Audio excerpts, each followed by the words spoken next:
I've asked that we just a moment have counsel and instructing legal representatives on the basis that the first order of business, it seems to me, Lord Marks, is to decide whether this application should be made ex parte or not.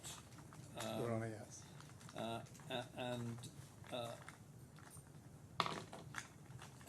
So I'm going to have to ask Mr. Hussain that at this stage of the proceedings you do not share what is happening with your client. I know that's a difficulty for you, but we're just deciding only whether this application should be heard ex parte or not.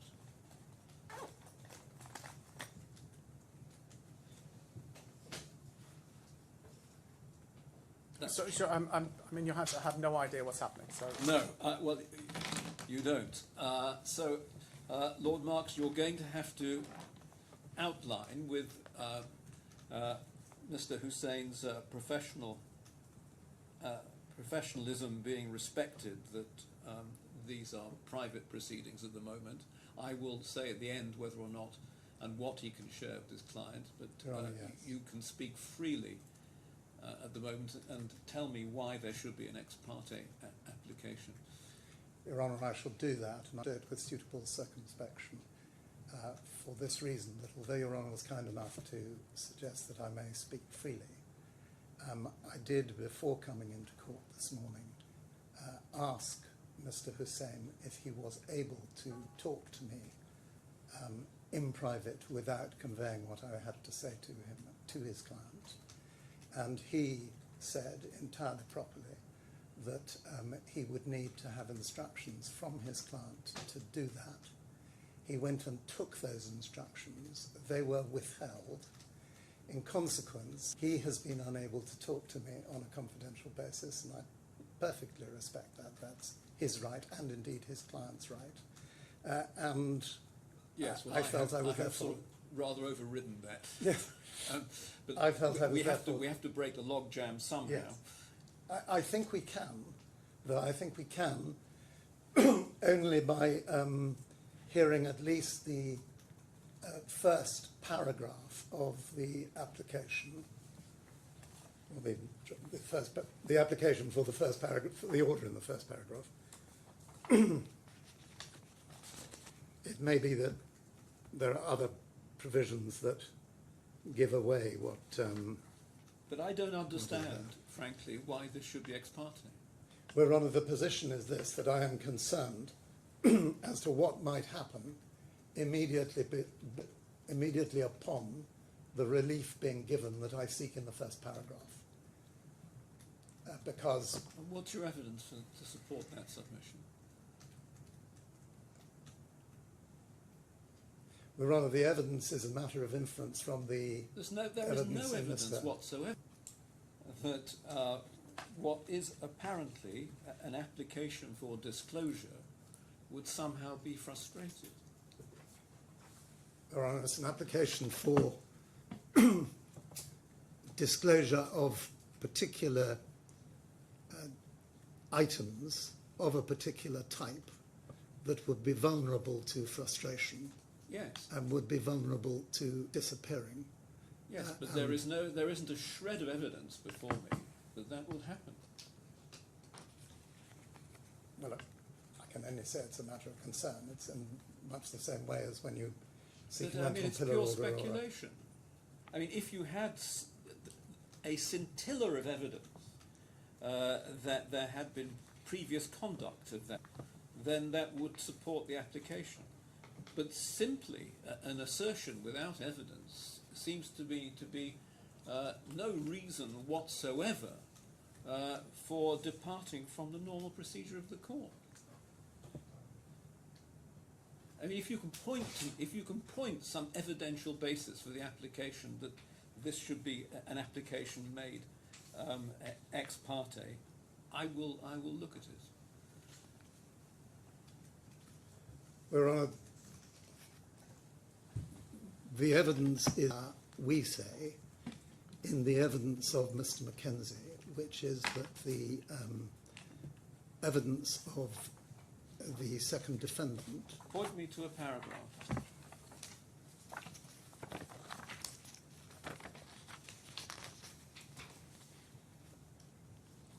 Your Honour, it's, it goes from paragraph 6 to paragraph 8, but in particular it's the inferences from paragraph 6 and from the exhibit which we say establishes the central point that we are seeking to make, which is that the evidence given by Dr. Affan was entirely untruthful in relation to a central feature of the case. Well, I haven't come to terms, I must say, with whether or not what is said there is correct or how it works.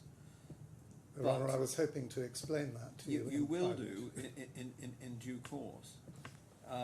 But what I don't see there is any suggestion that were I to accede to the application on an inter partes basis, it would be frustrated by the defendants. Your Honour, can I invite you simply to consider the evidence and where the circumstances take you, if you accept the conclusion as to the veracity of Dr. Affan's evidence on the points covered. But I'm sorry to be circumspect about it. I know what. But if you have a basis for the application, then were the item to change in any way, that would be apparent from the basis you're putting before me now. It depends what we are told about the item changing. If the item is in existence and produced and the disclosure is given, then that will not affect the order or the will of the court, plainly. If, on the other hand, we are told that the item has disappeared or changed in any way or become impossible to access in any way, then the court will not be in a position to know whether that has been as a result of frustrating behaviour or as a result of. But then you would be in the position. Happening. You'd be in the position of inviting the court to draw adverse inferences. Absolutely. But what I'm seeking to do is to avoid that position by putting the court in the best possible position to ensure that after making an order ex parte, which would then be served immediately, then we could get on with the thing inter partes immediately. We'd be secure by the fact that the order had been obtained, that nothing could be done to frustrate the will of the court to achieve the disclosure which I seek. Yeah, Lord And Malta, it's as simple I've as heard that, everything you said, and I'm against you on this application being dealt with ex parte. It will be dealt with inter partes. You must give Mr. Hussain the documents that you've given to me. Your Honour, yes. Immediately. I will initially allow Mr. Hussain an hour to look at the documents and instructions. So we will resume at 11:20. If Mr. Hussain needs longer, he can communicate with me through the associate.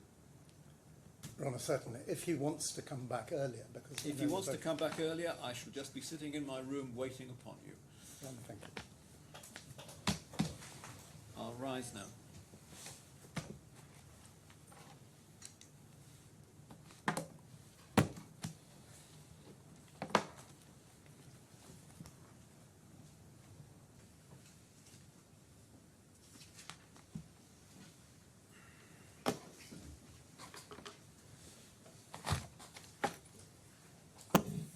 Mr. Hussain, you've had an opportunity to.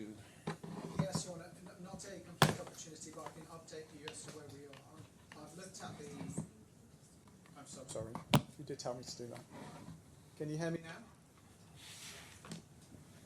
now? Your Honour, I've had an opportunity to take some instructions, and I can update you as to where we are. The order that was sought is extremely broad, but having looked at the witness statement of Mr. Mackenzie, if we can go to that at paragraph 6. Yes, bear with me a second.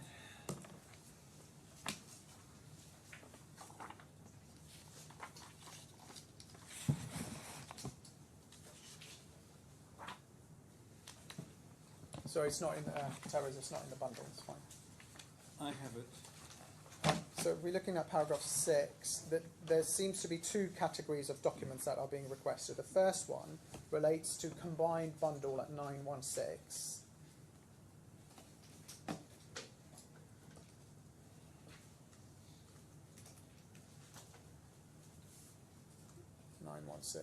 Yeah. And I understand that the documents sought are to do with a provenance of the images here, and in particular if they are derived from a model, CATIA model, then which model is that? I understand that what's been suggested, we go to the next page. I've obviously not had a chance to take factual instructions. The next page, please. Next page of what? 917. Yes, got that. If you look at the first image, Mr. Mackenzie has enlarged the bottom left-hand side of that image and is... Yes, I can understand that, and it's suggested that is a toolbar. Yes. Which is a toolbar in the program CATIA. Yes. So I would say that the first request that I can decipher is to do with documents or models relevant to the provenance of these images. Yes. And then the second request, which I can make out, if we go to paragraph 8, is to do with the document that appears in the opening bundle, defender's opening bundle at tab 15. I'll have to request Your Honour to open that. Yes, I've got that. So what's being suggested is that this is not in fact, or may not in fact be a screenshot of the model sent with the email of the 2nd of March 2017, which appears at tab 14. So the second request is for documents or models showing the provenance of the screenshot at tab 15. Now if we understand that that is the specificity of what's being requested rather than the very broad brush request being made, then I can take instructions and undertake to update the court by 10 a.m. tomorrow as to whether we agree with it, and if not, why not? And if we do agree with it, what we propose be the way of dealing with the matter. Yes. Lord Marks, what do you say? Well, what I say about this is that the order is much more specific than my friend suggests, and it is quite simply that as a result of the evidence before you, we are concerned that the documents at 916 and 917 emanated from a CATIA model that Dr. Affan said he did not create and was not created, and he had no sight of it until the 2nd of March. It was created on the 2nd of March, and the panelization proposals were produced by the 7th of March. This, we say, is untrue, and it's untrue for the reason that Your Lordship, that Your Honour has identified, which is that at the bottom of the top left-hand... I've not identified any reason it's untrue. I think that's unfair. What I have seen is a toolbar at the bottom, but it seems to me possible, I'm not trying to guess the evidence, that one can open software models from various different commercial providers within software from other commercial providers. So, for example, it seems to me to be possible, and I don't know without expert evidence on the point, whether or not you can open a Rhino or a Revit drawing in CATIA. Well, we do have evidence that you can open Rhino in CATIA. Yes. We don't have evidence that you can create. Indeed, we have evidence to the contrary, that you can create a panelization model in Rhino. You need CATIA. Well, is this a panelization model? Your Honour, that's what was said. If you go I thought to the evidence was that the colours were there just to show the curvatures. Well, yes, but if you go to the if you go up to 916 and down 917, I've got 917. can you look at 9? I think it's 916 and 917. 917. Oh, you want me to go to 916 Well, or 917? it's where he says we created a panelization model. Or, can you go to the bottom of 917? So It's 2.1. We have completed a CATIA model of the panels, see below, with proposed panelization. yes. So it's the assertion that they've created a CATIA model with proposed panelization, which couldn't be done otherwise than on CATIA. So let's assume that Dr. Affan was lying. Yes. Where does that take us? Where that takes us, he says, is that Ms. Kinderland's analysis was flawed because her analysis demonstrated, as you will remember, that the changes from Affan's first model created on the 7th of March to the approved model on the 29th of June were minor only. And effectively, the defendant's riposte is that Ms. Kinderland starts from the wrong first model because on the 2nd of March, his case is that BAM instructed Affan by the email at tab 14, and tab 14 included, they say, tab 15 of the opening submissions, Yes. to produce a panelization that was proposed by the employer's design team. Yes. That, on Affan's case, led to the preparation between the 2nd and the 7th of March for the first time of a CATIA model of the panelization very swiftly by Affan. And his case goes on that the design team's instructions represented major and unforeseen change in the works required. That account is entirely inconsistent with his having prepared a panelization model to put with his tender proposals on the 25th of January. And if that was done, as he says it was, So what? that enabled. Let's take it a stage at a time. Yes. So what has Ms. Kinderland taken as the base model, The model that she received on the 7th of March. which is It's the first model. It's tab 17. it's tab 17. Tab 17. Okay. And tab 17 was prepared when?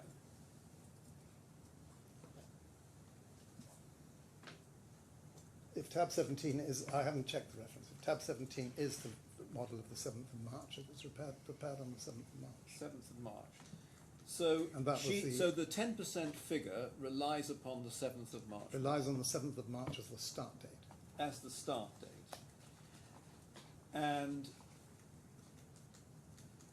the suggestion, as I understand it, then is that she should have looked at a model. The suggestion is that the changes between the 7th of March and the 29th of June may have been only 10% of the panels increasing in size, Yes. but that takes the claimant nowhere, because they say all the instructions, the crucial instructions in this case, were given on the 2nd of March. Yes. And that represented a radical change in what Affan were required by BAM to do. And what Mr. Smith says is that 70% odd of the panels increased in size. Yes. And that isn't taking as a start date of the 7th of March. Yes. But that's always been the case, hasn't it? I mean, that's always Yes, been. but what we haven't had, and what Dr. Affan gave us about, was these pictures not being in play on the the panelization program, and any CATIA model, any use of CATIA in respect of MOTF being in play on the 25th of January when the tender proposals were put forward. And the importance of that is that what Affan was saying on the 25th of January was that they had made a CATIA model that was wrong. He then said, as you will remember, and that's in the transcript extract annexed to Mr. Mackenzie's statement, he said that that was done to impress the architect, that they were Yes. likely to do a thorough job. It and was, so on and so forth. to use the old expression, puffing, Yes. or to use a more modern expression, bigging himself up. Yes. Yes. But the importance of it is that there was a CATIA model in existence. And our application is very limited because I don't want to read more into the evidence we have than is apparent on the face of it.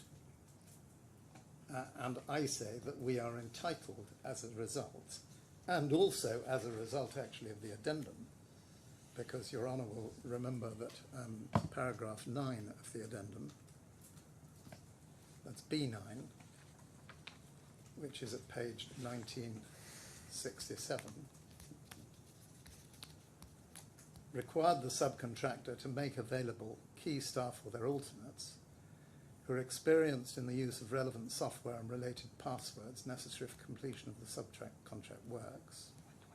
Provisions fundamental, and it continues.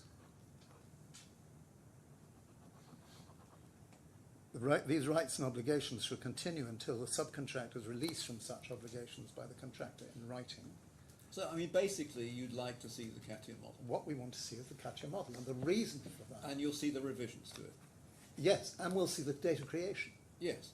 And that is of crucial importance to this case, because of the evidence that there has been, because of the evidence that Dr. Affan has given, and because of the principal issues in the case. And our understanding, and this is on instructions from RS, is that every CATIA file, when opened, will reveal the development history of the model. Yes, I should imagine it would. And while we believe and understand that BAM has some CATIA files, and the metadata of those may well enable the development history to be revealed, presently we have no access to the license, the passwords and the codes,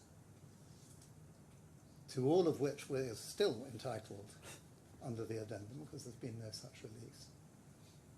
Though that may take second place to the interests of justice in providing access to the CATIA model, because it illuminates these issues in a way that does assist in disposing of the case justly and dealing with the case justly. Okay. And with that developmental history, then we can see how far we can take these submissions. If it were to turn out that there's an entirely innocent explanation, and that Your Honour is asked to accept the explanations given by Dr. Affan, and Your Honour is persuaded to do that, so be it. If, on the other hand, the CATIA model was created before the 25th of January, as the tender proposal stated that it was, then that is something of great importance to the case. Well, yes, but that would tend to support the case, of course, then that there was a substantial change from the wrought by the drawings that was on the 2nd of March, wouldn't it? Well, Because if assuming Dr. Affan was not telling the truth, and they had produced their own CATIA model on the 25th of January, they would then have received the model on the 2nd of March, which wrought changes to that model. if they did. The difficulty with that is that Mr. Hussein's submissions depend upon the assertion that the model provided on the 2nd of March, in that email, included icons, and he has Sorry, what do you mean included icons? included the icons of the of various files, including programs, their building information models, BIMs. Yes. And those are said to have included tab 15. Yes. Tab 15 turns out not to be the icon that was attached under the same number at tab 14. I'm not sure. Actually, I'm not sure that's right. Well, Your Honour, that's the state of the evidence now. No. Should it be? I mean, in fact, if you go to page 1091 and you have a look there at item 116.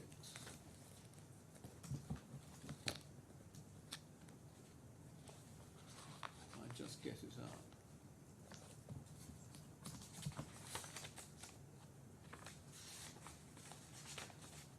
And item 116. We need 1091 on the screen, please.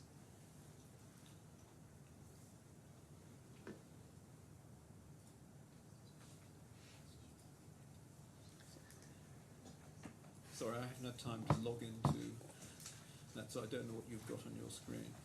At the moment we've got 917, but we're going to get 1091 in a moment. Get 1091 up.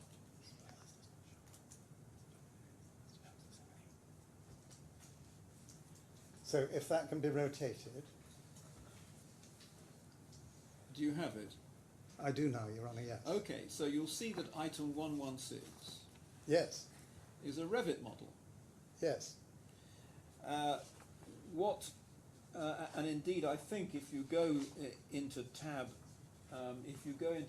14, Yes, and you go to the last page,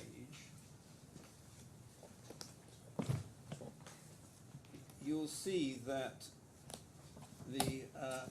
I assume this is a copy of the Aconex transmission.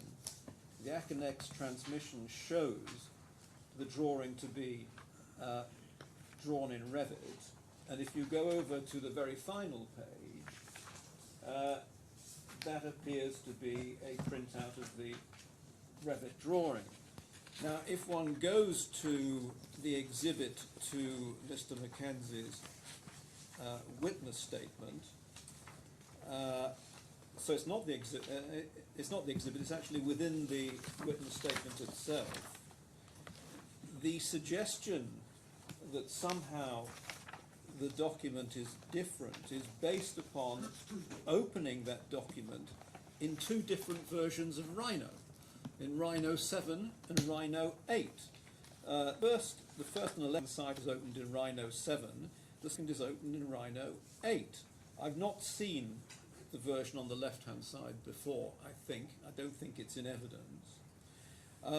But at the moment, I am profoundly confused as to what your case precisely is about this, because clearly when you open up a document in one version of software, it's going to look one way, and when you open it in another version of different software, it's going to look another way. So at the moment, I have a very strong feeling that you're adding 2 and 2 and getting 5.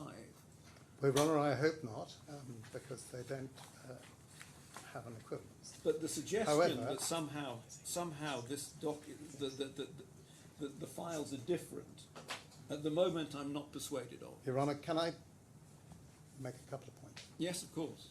First of all, my understanding is that Rhino 8 was introduced in late November, early December of 2023. So that's new. Secondly, Where's the evidence of that? I'm telling you all the instructions I found Yes. out this morning in attempting to find out what these documents show. Tab 15 is relied upon by Mr. Hussain, and the point I've just made is an important point in relation to this, because if that was only, Rhino 8 was only created in late 2023, that's an important point to Why is investigate. it? Well, it just means that whoever's printed this out has opened Has opened it in Rhino 8, of course. Your Honour, I can tell you that this screenshot at tab 15 was taken the week before the hearing on my instructions. It was taken using whatever software was available in the personnel's computer at the time. I'm not sure. Well, that may what's be, been but suggested. we're not seeking to speculate about this. What I am seeking to do is to invite you to the conclusion that the document on the right-hand side of the two images of the tab 14 and tab 15 model in the body of Mr. Mackenzie's witness statement under paragraph 10 show prima facie two different models. Well, I don't know that. First of all, I'm not inviting Your Honour to know it. I'm inviting you to make an order that we get to see the CATIA model so that we can then trace this position, because the... But this is not about the CATIA model now, is it? This is about the annex to the email of the 2nd of March. There seems to be some suggestion here that what has been produced to me as the annex to the email of the 2nd of March is not genuine. That's what I understand your application to be. The application is quite simply to look to see the CATIA model. So this is nothing to do with the CATIA model. Well, Your Honour, it is in the way that the case has been put, and in the way that Dr. Affan gave his evidence. He gave his evidence to the effect that the email of the 2nd of March, which he said exhibited tab 15, Yes. caused a flurry of activity between the 2nd and the 7th of March, which involved the creation of the panelization model.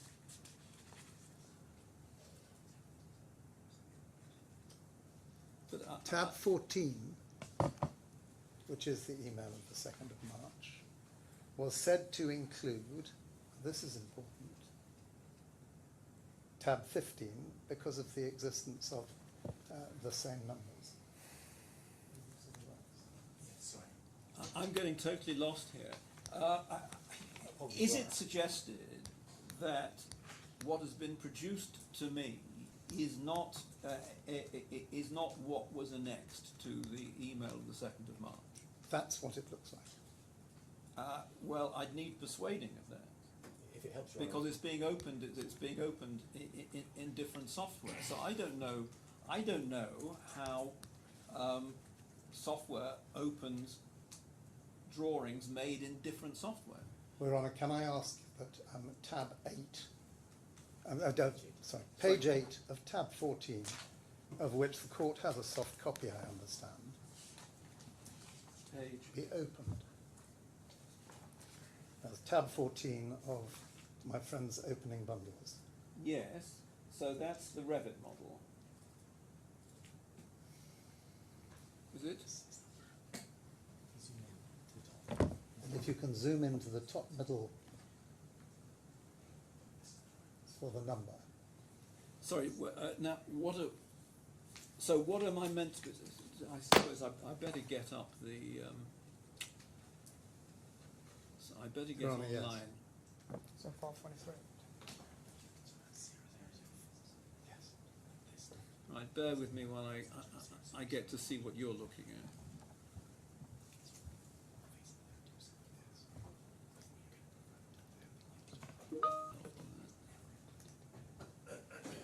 Okay. So I have in soft copy what I've been looking at in hard copy. Your Honour, that's helpful. Can I simply introduce what we say are the key facts?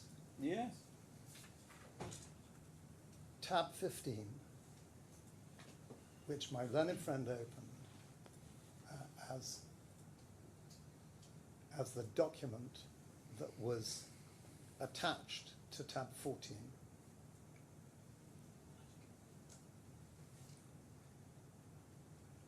And his case is that was part of the instructions given by BAM to Affan. So we have a drawing number on that. That drawing number is different. Can we Your Honour, this is zoom in not on a drawing, it's a can we zoom in on screenshot of tab a 15? model. Yes, the screenshot, but the model number is the file. Sorry, the file name appears at top left-hand corner. Yes. And Okay. that is BIM, looking at the last one, BIM 00001 hyphen 0003D. And it's the second copy. Yes, And it's and that is 3149. the same. That is the same as item 116 on page 1091. But that is not tab 15. That's your point. I'm sorry, that is not tab. What do you mean that is not tab 15? I have tab 15 If you in open, my hand. yes, the point is this that Mr. Mackenzie is making in his witness statement, is that when you open the file with that number Yes. in tab 14, which is the 2nd of March email, Yes. you do not get this image. You get a different file. Yes. Sorry. Not, no, you get a different file you- from the left-hand file. No. This image, I don't know whether this image is an image you can toggle through or forms part of that model. What I do see is a file name. I see the same file name in the documents. I see the same file name attached to the email. What I don't know, and what I need expert evidence on, if it's serious, this is seriously going to be pursued, is how you can manipulate what you see on screen by the software. So I don't know whether this view is a view that you see in Rhino 8 compared to the view that you see in Revit or Rhino 7. No So, Your Honour, idea. what we can say, and this is really why we need access to the CAT model, or one of the reasons why we need CAT model. But this is not the. But we're not discussing the CATIA model now. We're discussing the file that's annexed to the But the- email, and you're telling me that I've been given a false image of that file, Your which Honour, is extremely serious. Because Ms. Kinderland has been through the image number in tab 14 attached to the 2nd of March. She's generated all the images that can be generated, and tab 15 does not appear. You're within telling me that. Your Honour, yes, and I need expert evidence, which is part of the order that I seek. That's not in Mr. Mackenzie's statement, what you just said. It's not in Mr. Mackenzie's Just statement. saying stuff. Why is that not in your statement? Oh, right, okay. You're an expert then. I think if we could, I am deeply confused. First of all, I don't know in Mr. Mackenzie's statement what the image on the left is meant to be.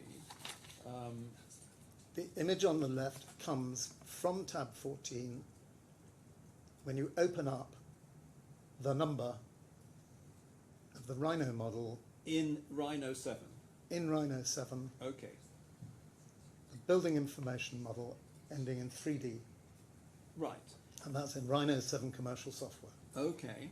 And that we know. Okay. All right. Nowhere in that process, if you continue to search any images that are generated by that model number In that software. in that software, or in, yes, we haven't used the CATIA software. No, Do you you haven't used ca- Rhino 8 either. No, I don't. I'll just check that. Did you check? Well, it says Rhino 7 at the top. No, we've only used Rhino 7. Correct. Nowhere has Ms. Kinderlan been able to, or has she found, the image on the right-hand side of the page in the statement. So in both that model parties, number. And indeed the numbers. both parties have access to the original file. Yes. So the only issue is whether or not tab 15 is generated from the original file using Rhino 8 software. That's the only issue for me, isn't it?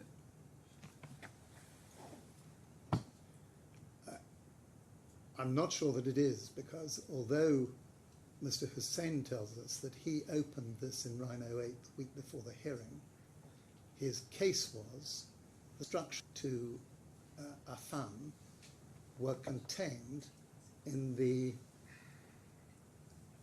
email of the 2nd of March, and that they included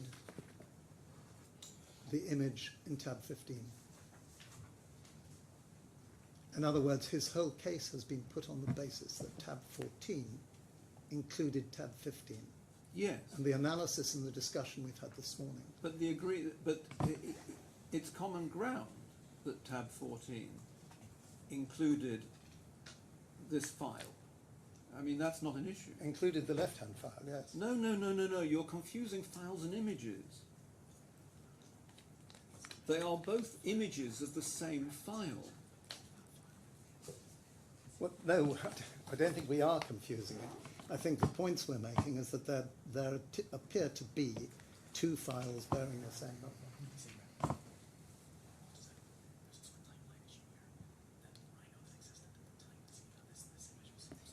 So you're suggesting that tab 15 comes from a different file from that was attached to... Exactly. That's your suggestion. There's another position here, there's another point, which is that I've told you that Rhino 8 was introduced in the end of 2023. Rhino, we're not sure about the date of Rhino 7. We need expert evidence on that. It appears likely that it was Rhino 4 or 5 back in March 2017. But that's not something on which I'm in a position to give But any we evidence. can resolve this fairly easily, can't we? Because the original file is available, and surely the experts can just sit down together and open it in Rhino 7 and Rhino 8, and then I can be told whether or not this is a genuine image generated from that file. Well, that's precisely what Marina's done insofar as she's got the Marina Kinderland has done insofar as she's got the software available. However, that doesn't impact on my central application, which is to have access to the CATIA model. That's a different, but CATIA, but you keep on going back to that's a different issue. We're just dealing with this image at the moment. I understand on the CATIA file, and I'm not wholly unsympathetic to it. It's this that I'm concerned about, because this in many ways is a more serious allegation, because what you're telling me is this is not a genuine document. It's not a document. What I'm telling you is there are very strong reasons to suppose that it is not a document that was generated by anything in the 2nd of March email. Yes. Which is well, crucial that means for that, this that means that since it purports to be, you're telling me that somebody is producing to me a document which is not genuine. That So- is the inference that we So provisionally draw I need at to this understand. moment. So the simplest solution to that is that the two architecturalists sit down, it seems to me, with Rhino 7 and Rhino 8 and open the file. No, that's certainly a starting point, but it goes further than that. Well, you make your Because- submissions after that, but I'm only concerned at the moment with the integrity of the evidence. You can make your submissions Yes, once we know what the evidence is. well, I appreciate that. But if I can simply foreshadow a submission, the evidence that you have heard is that Affan's, and Dr. Affan in particular, works in Katya. That he used this document in tab 15, which he received as an exhibit to tab 14, in order to assist in producing the panelization. And that, on the basis of the instructions he received on the 2nd of March, and of the 2nd of March, was what generated the change of instructions. Yeah. And it's as straightforward as that as a story. It's much more complicated, I entirely accept, when it comes to analysing the expert evidence that will be needed to establish or disprove it. I appreciate that it may be as simple as sitting down and opening tab 14 and seeing if we can find tab 15 out of it, and opening it in the relevant software. That I understand. But I mean, one of the points is that that's now come up on the screen doesn't appear to have the panelization. Well, what's on the screen is I assume, the original Revit drawing. Yes, from tab 14. Yes. I don't know what software it's been opened in. I think it is Revit, is it? Oh, Yes, it's Revit. I don't possess your expertise. Well, no, I'm lucky enough to have experts sitting behind me who do. I have none of the expertise. I'm merely relaying the position. But what I am submitting in terms of the just disposal of this case is that this can only be sorted out with the assist of the order we seek, which in relation to Katya is disclosure of the Katya model and access to the Katya model, including all the passwords necessary to access it. Dr. Affan used and relied upon the Katya model in order to produce the panelization upon which he relies for his case on variation. So that seeing the development history of these documents is very important. It will show, one hopes, that if this document was opened in Katya from whatever source, then it may or may not have been used in the production of what he says, and we need to know the date in respect of which. I mean, we're going over all ground. I mean, it seems to me, I'll hear Mr. Hussain in a moment, but where I am at, pending Mr. Hussain's observations, is I can see that you've raised an arguable application to see the Katya model. So far as these two documents or two images are concerned, at the moment I'm far from persuaded that there's anything sinister about it. But the solution seems to me to be very simple, that the experts sit down with the original file, which is available, and they open it up together in Rhino 7 and 8, if those are available, to see whether or not one can generate an image such as appears in tab 15.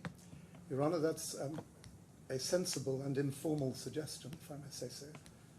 Well, However, it may not be an informal one. It may actually form the basis. It can of an form order. the basis of an order. I appreciate that.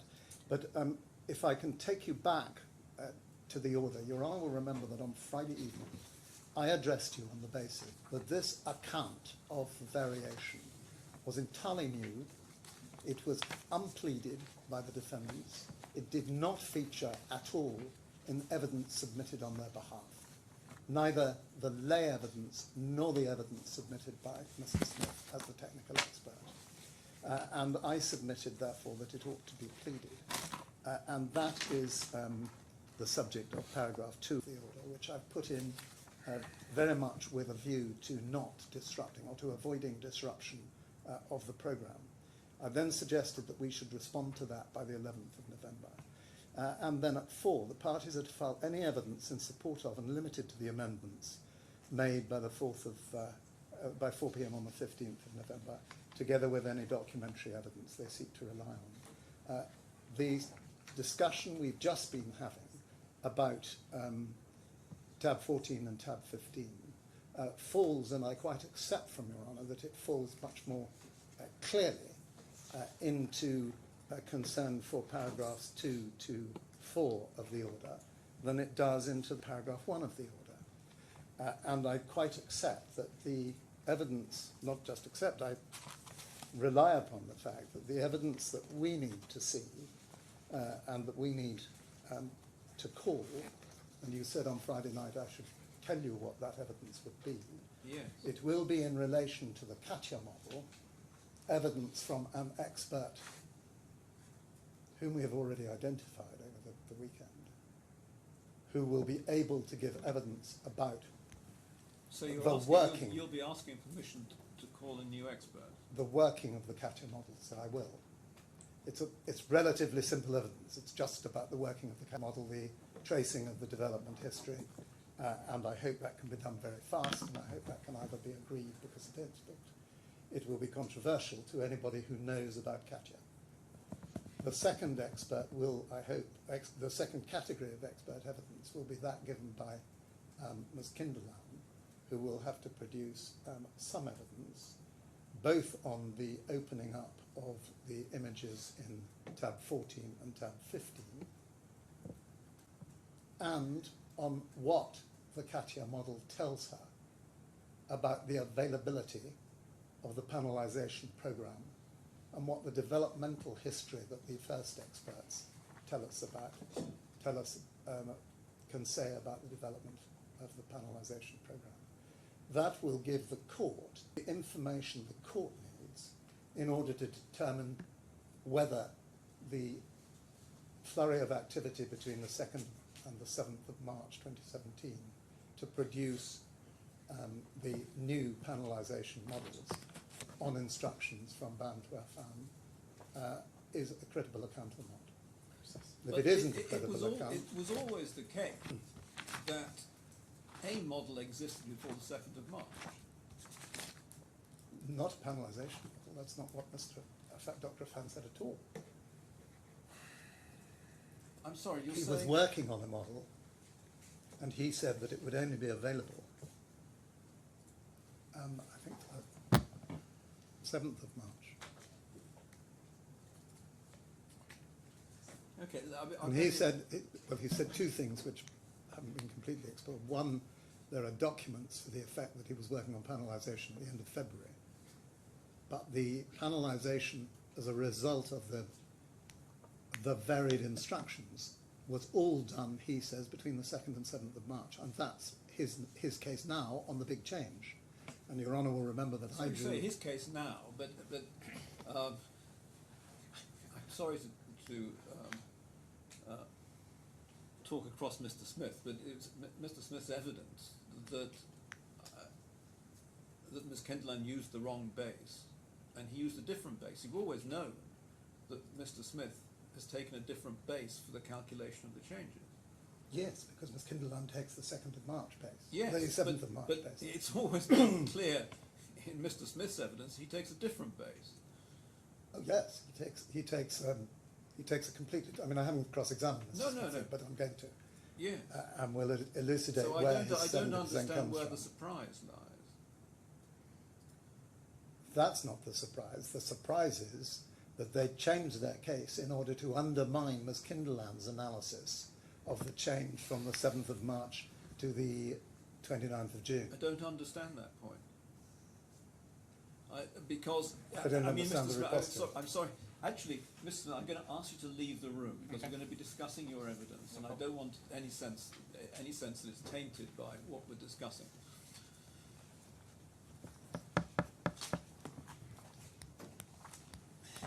Thank you. Look, if we go to Mr. Smith's second report, and we'll find that in the electronic bundle, where do we find it? Second report, it is 14, and then the supplemental report of A. Smith, 5th July 2024. And then if we go to page, PDF page 20 within that report, paragraph 7.1.2, the AESG report stated it would assess the panel size in AEIS's tender against the IFC document as per section 4.2 above. Panel size in AIS's tender appears to have been ignored in AESG's analysis. It's unclear to me why the IFC document set would be used as this is provided to AIS post-contract award.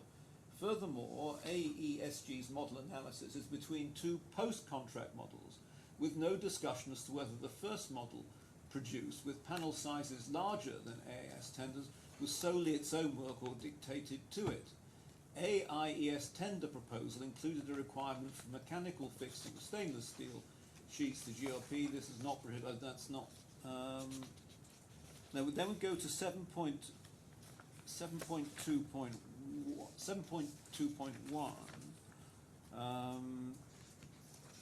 In my previous report, I opined that the increase in panel size was likely dictated by the consultant or the client team, but I considered it to be a factual matter for the court to decide. Ms. Kindland does not address this in her report. Instead, she reported on whether the panels had increased in size, comparing the first post-contract model with the final approved model. Ms. Kindland acknowledged that AES tender was based on panel size 9 by 2.2, but as no model was provided as part of the tender return, she appears to ignore it. Instead, based on comparison, the first post-contract model with the final approved model, only 10% of the panels increased. I disagree with the use of the first post-contract model as a basis for comparison. Comparing the size of panels in the spreadsheet provided by AIES with the size stated in the tender proposal, I noted an increase in size of approximately 73%. So you've known from the outset that Mr. Smith has disagreed with the use of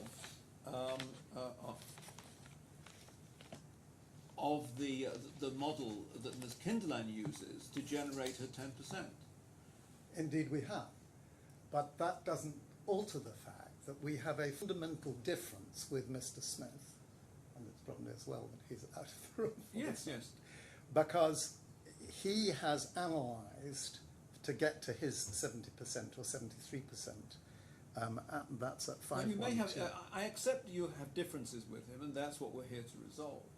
But what I'm trying to understand is the suggestion that somehow it came as a surprise to you when Mr. Zane cross-examined Ms. Kindland on the basis that she was using the wrong model.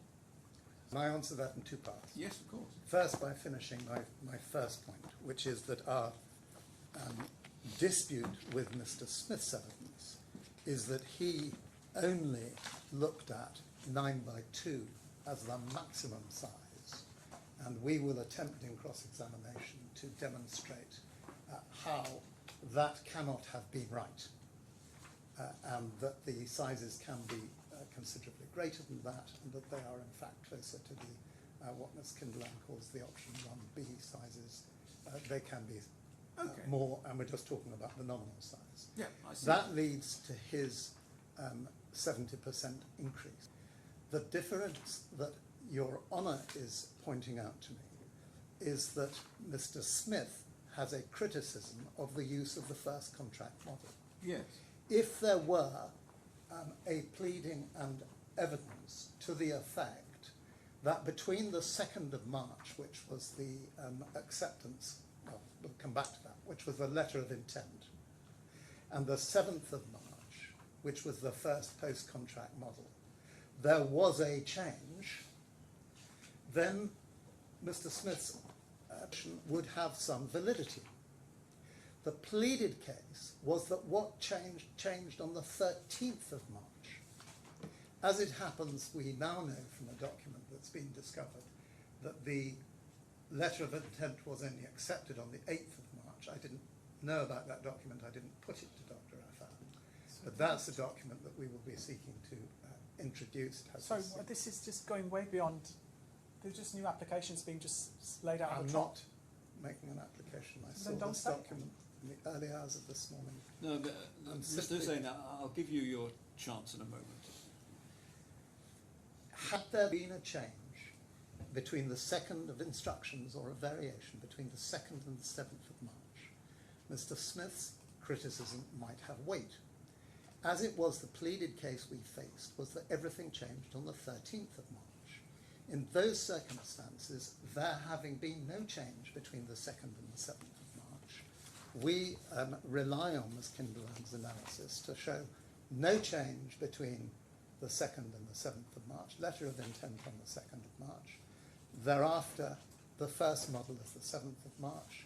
That's a model that you can take as having subsisted from March, and that subsists all the way through with changes that both experts agree are minor until the 29th of June, and that's the final approved model. That is the area of difference, and that's why I say the fact that this case wasn't pleaded in the way that it's now put, and the fact that it wasn't evidenced in any of the witness statements or the expert evidence as showing a change between the 2nd and the 7th, brings the criticism of Ms. Kinderland's evidence into play, which it was not. Because the answer to the criticism of Ms. Kinderland, you're using the first post-contract model 5 days after the letter of intent, was, so what? Nothing changed. Sorry to use the vernacular. The answer now is we have to rebut the proposition that everything changed between the 2nd and 7th of March, which is an entirely new case. I understand the point you're making.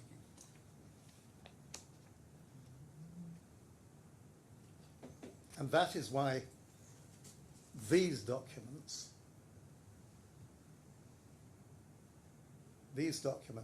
their provenance and relationship to the email of the 2nd of March, and the evidence that Dr. Affan that they represented instructions, and the opening of the case on the basis that the right-hand document was included in the email of the 2nd of March, is of such importance. Yes, no, I follow. Ronald, I think I've probably gone as far as I wish to on the facts. I don't know whether Your Honour will want to discuss the order that I seek with me at any stage. Well, let me take it stage at a time. I just want to hear Mr. Hussain. I know he's anxious to speak. And, putting it nicely, yes. I think he ought to have an opportunity to state his position. Your Honour, far be it from me to try and dissuade you from that. No, Mr. Hussain. Your Honour, I'm just going. There's so many things being said, some of them at the trot, that I'm just going to try and deal with one thing at a time. So we received this morning in a ex parte, closed door manner, an application for a draft order, accompanied by the second witness statement of Mr. Mackenzie. Now, I'm going to deal first with item 1 in that draft order, which is an application for access to documents and models. Now, I said to you when we returned after the adjournment that I would take instructions and that by 10 a.m. tomorrow we would respond with what we propose, and that my understanding was that the from Mr. Mackenzie's witness evidence, there were 2 documents for the provenance of which was requested to be addressed. The coloured images at page 916 and 917 of the combined bundle, and the provenance of the screenshot at tab 15. Given that I've offered to reply by 10 a.m. tomorrow, I'm not sure what more is being asked for. I'm not sure if it's being suggested to you that you should proceed to make an order before I can take instructions and make my proposal. Yes. If that is being suggested to you, I would say that that is not required. Well, look, I mean, you've heard what I said to Lord Marks. I'm fairly sympathetic to the suggestion that that you disclose the Katia model. Yes, I'll come to that in a moment because I don't quite understand what. If you look at 916, let's deal with the 2. So if we look, one is the provenance of the coloured image, one is the provenance of tab 15. So if we deal with the provenance of the coloured image, was it a 916? If we go to combined bundle 916, please tell us.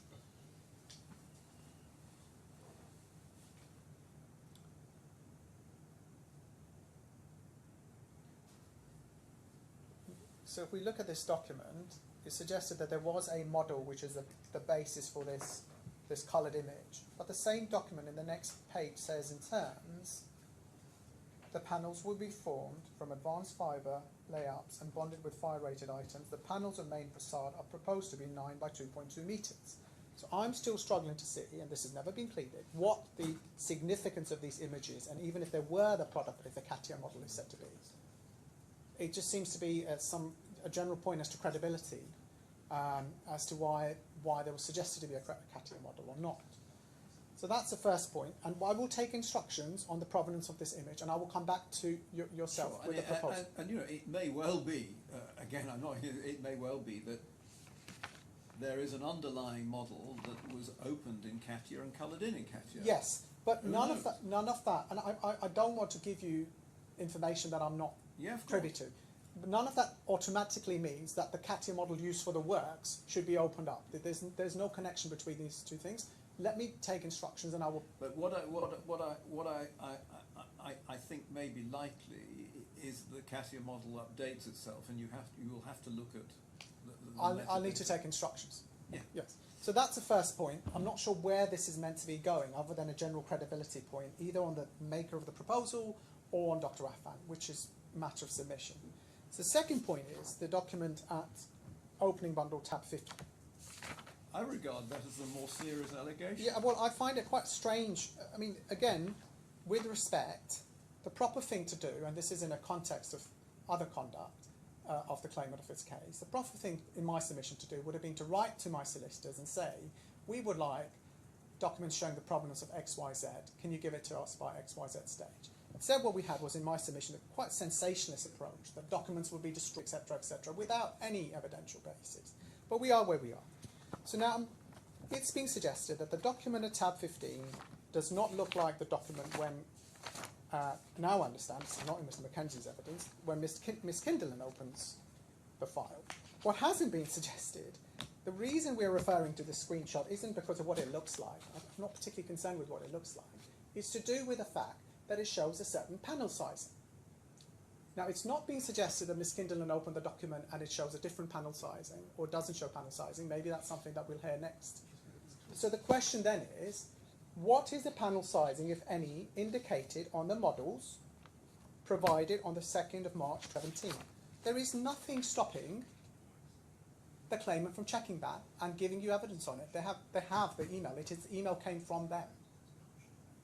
So it's not about, it's not particular mystery as to why this looks this way, and we need an expert to see if this.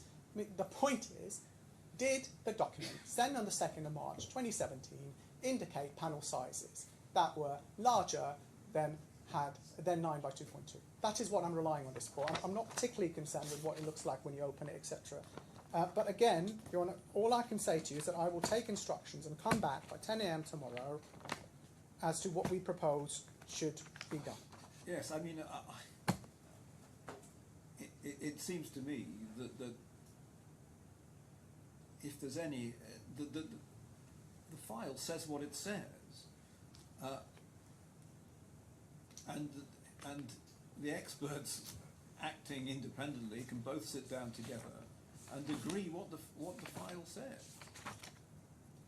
Yes, and this could have been done, I would suggest, the right way to do it would have been to do that before making an application, making all Well, sorts of that may information.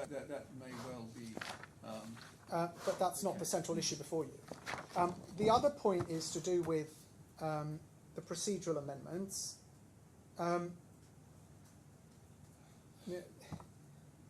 Just want to be slightly, and this also goes to how wide the disclosure is. We do have a concern, and this is linked to the way this claim has been conducted. I do maintain that the dishonesty claim against against the second defendant is not properly thought out, and that has been borne out by the way that these proceedings it's been pursued in the evidentiary hearing. It wasn't opened, and it wasn't put in terms still in cross-examination. It wasn't, yes. And what I'm saying is that this is a pattern of conduct by the claimant. I mean the lay claimant. I'm not suggesting anything improper otherwise, of trying to be as disruptive as possible. So I would urge caution in saying, well, they need all the CATIA model, because I can't see what 916, 917, which is a January 2017 document, every iteration of the CATIA model. Obviously, well, I agree. I mean, if it is possible within the software to isolate the generation of the image that appears at 917, assuming that was generated by CATIA, then I'd be content that any disclosure was limited to that, because that's all that's been asked for. let me see what I can propose, Your Honour, in light of that. I don't want to say any further. Sorry, I would just be getting into No, I understand. beyond what So, we should look, say. So I propose to get back to you by 10 a.m. tomorrow with a proposal on what I understand to be the two key issues: the Yes. provenance of 916 and 917, and what, if any, disclosure we propose to make to satisfy that, and the provenance of the document at item 15 of the opening bundle. okay. Lord Marks, I think we have to wait upon Mr. Hussain. He may consent to your application. Oh, yes. And so, in terms of how we proceed, I'm anxious that we use the time that we have constructively. We will now move to the cross-examination of Mr. Smith.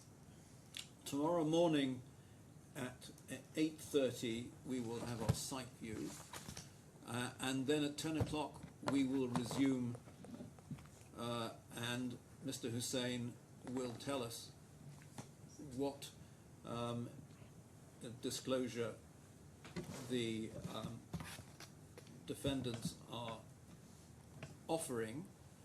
You've both heard my preliminary views. Just to reiterate, I am sympathetic to your application in relation to the CATIA model insofar as it was used to generate the images at page 917. And so far as tabs 14 and 15 of the opening bundle are concerned, it seems to me the simple resolution is simply to open the file and for the experts to agree what it says. Right, can I respond a little more widely? If you want, as but quickly as I can. okay. Well, first of all, the way Mr. Hussain addressed you completely ignores the fact that we had no sight of tab 14, no sight of tab 15 until he opened the case. They're your documents. There are documents in the sense that in a whole welter of documents they were from somewhere. Tab 15, it's not clear at all the provenance of tab 15. Tab 14 I accept was in an email sent to Affan. I completely accept that. All it is issued for instruction. But I'm not. Honestly, I'm not at this stage interested in the submissions that's made on the back of these documents. I'm just interested in, Oh, yes. in the disclosure application. It's just that the next point that goes to that is it may be possible simply to deal with it by the two experts sitting down, but the two experts may need to give some evidence in relation to that. Well, if that happens, I should say that I am currently minded, as I indicated in the PTR, to witness conference Yes. the two experts. And indeed, this is something that may be dealt with during that witness conferencing. Had we not had the diversion that we've had this morning, I would have thought that we may well have finished all of the evidence either today or by lunchtime tomorrow. Oh, yes. And then I was minded to spend an hour or so with the two architectural experts, basically running through as an agenda their joint statement, because it's helpful to both parties that what I wanted to focus on with the experts are the issues of feasibility of the original proposal by Affan, and the fixing of the panels, in particular reference to the hexagonalization. Oh, yes. So those are the issues that I wanted to discuss with the experts, and I mean discuss in terms of Yes. witness conferencing. Right, can I just inquire first whether the view has been possible to arrange? I think that's Alia. Do we know yet whether it's been finally by the end of today? Will we? Okay. I'm told they were quite optimistic. Let's assume it's going ahead. Yes, thank you. The other problem is that if we're not going to know till tomorrow morning whether we're going to get any disclosure in relation to the Katia model, I appreciate Your Honour has separated them out. As Kindleam will probably have been needed for both. I don't know whether it might be possible, rather than doing this at 2 o'clock tomorrow, to do this remotely as well with the two experts when everybody's had a chance to consider it and they've had a chance to discuss it. I'll have a think about it, but I'm very anxious that that we get on and that we don't delay. Well, no, so am I. The other point is that Mr. Hussain suggested, and you tended to agree with him, I think, that I hadn't put the case on the three allegations of dishonesty against Dr. Affan, squarely to Dr. Affan. I hope that I did. No. Well, that will be a matter of submission. That will be a matter of submission and looking at the transcript, but certainly they are, and I may have been too polite to him. But we've all fallen into that trap. Well, Your Honour, it's not a question of politeness. I need to put down the record. I will be taking the point that it was not put to the witness on each of the three allegations that he acted dishonestly, and I will be taking the point that if and to the extent the case could have properly been maintained before the cross-examination, which I say couldn't, it shouldn't properly be maintained now. I just want to get that on the record. As I say, those will be matters of submission. I will review the transcript and clearly have to come to a decision on Yes, that in my judgment. Your Honour, so be it, and Mr. Smith can perhaps So shall we now then, in the last half an hour before the lunch and adjournment, get Mr. Smith back so you can begin your cross-examination? Your Honour, certainly. Would you be happy to sit till 5 o'clock today in order to No. try and make up? I have the Swiss bar visiting this afternoon. Your Honour, so be it. Having said that, they are coming to observe part of the case, so maybe if you allow me just to speak to them at 4:30 and ask them whether they'd be quite happy to listen to another half an hour of the case. Of course. So it's not an unqualified no. I'm sure they'd be fascinated. So. Well, that's very helpful. Thank you. Sorry about that, Mr. Smith. So Lord, Lord Marks is now going to begin his cross-examination. Mr. Smith, I'm sorry you've been kept waiting for a rather long time while we've been dealing with other matters. But I'd like you, please, to look at your slides from your presentation, and you'll find the updated electronic bundle. It's now there. I'd like you, please, to look at slide 2.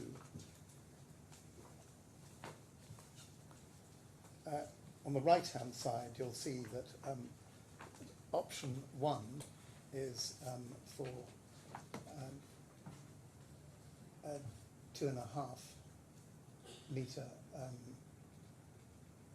maximum, 2 metre optimal, 4.5 metre optimal height, 5 metre maximum, 6 metre maximum height. And the right-hand option is for the 22 metre maximum, the 9 metre optimal, and the 3 metre optimal, and the 4 metre maximum. I'm going to use them on the right hand side. Those reflect Ms. Kinderland's slide 9 to 11, and I expect you'll appreciate that that was the panel size that the IFC documents require. Dependent on the contractor design, yes. Yes. Contractor to choose, we all accept, means the subcontractor to choose in the context of a subcontracted facade package. Would you go please to slide 3?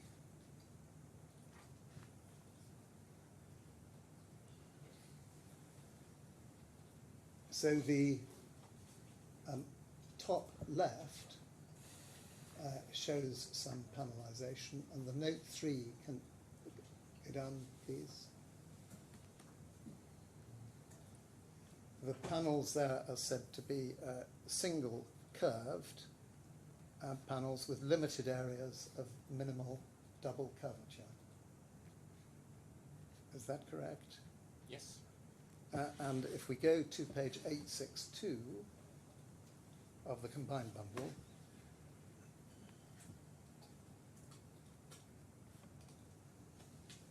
we see that what the tender proposal said was advanced structural composite facade panels, double curved, with a nominal size of 9 by 2 by 2. Correct. Was the idea then still to keep the double curvature to a minimum? I didn't know that. Would you go back to your, or would you go to 917?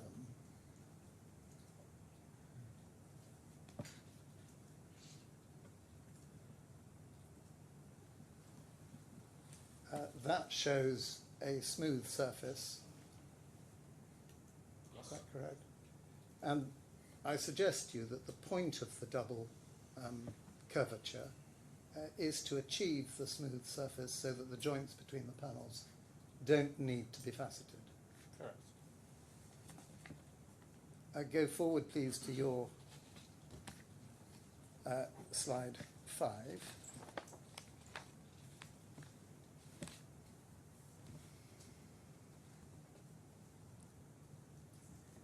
You have drawn on the right-hand side, you've put a red box around the tender proposal.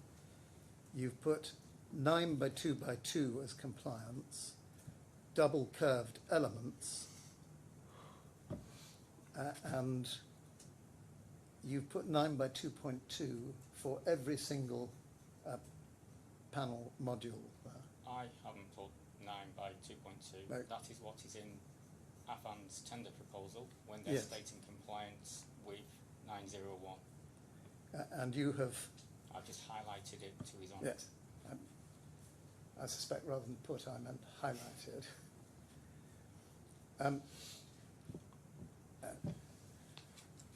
Would you? Sorry to interrupt. This is from Terrace. Can we request the witness to either speak closer to the mic or just check the mic, please? Thank you. Okay. Would you look back, please, at your slide 3?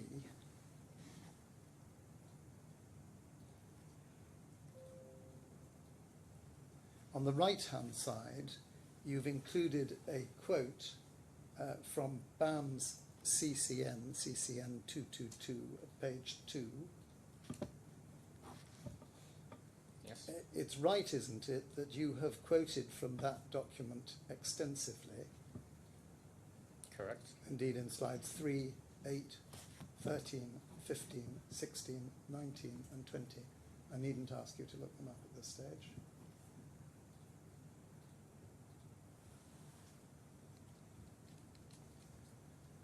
You hadn't seen CCN 222 before this hearing, had you? Correct.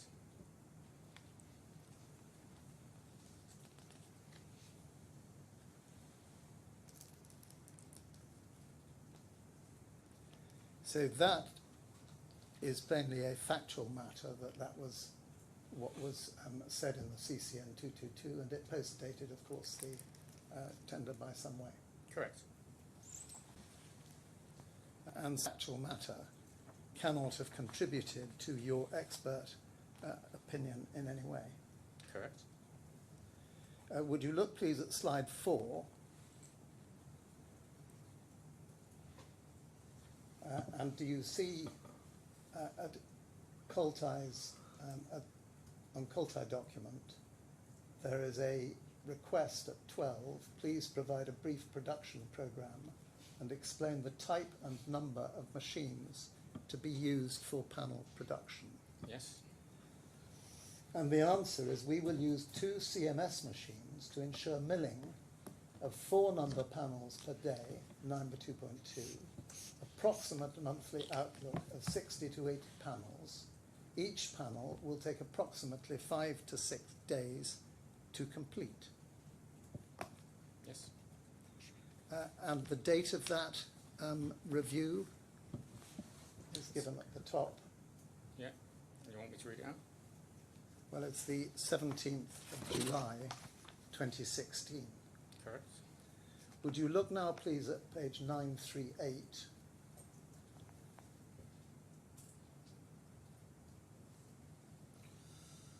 This is in the tender proposals of the 25th of January. Would you go down to the bottom of the page? Sorry, you've gone down too far. Affan will be implementing a new production line in a new facility specifically designed to suit the production of between 60 to 80 panels per month. Yes. Now, we know, do we not, that Affan did introduce a new production line in a new facility. Yes. And indeed, you've put a picture of that new production. No, that is the facility at DIP. That's the facility at DIP. In my presentation from Friday, Slide that is 4. the facility in DIP. Thank you. So those are the, you say those are the old CMS Correct. machines. I've only visited the facility. Did you take any measurements of that facility? Not of that machine, no. Do you know anything about the new facility? No.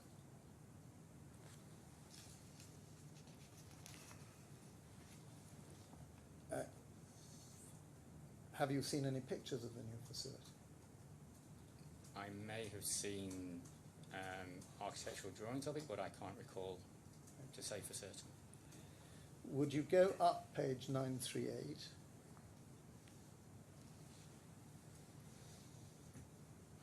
Just a little further.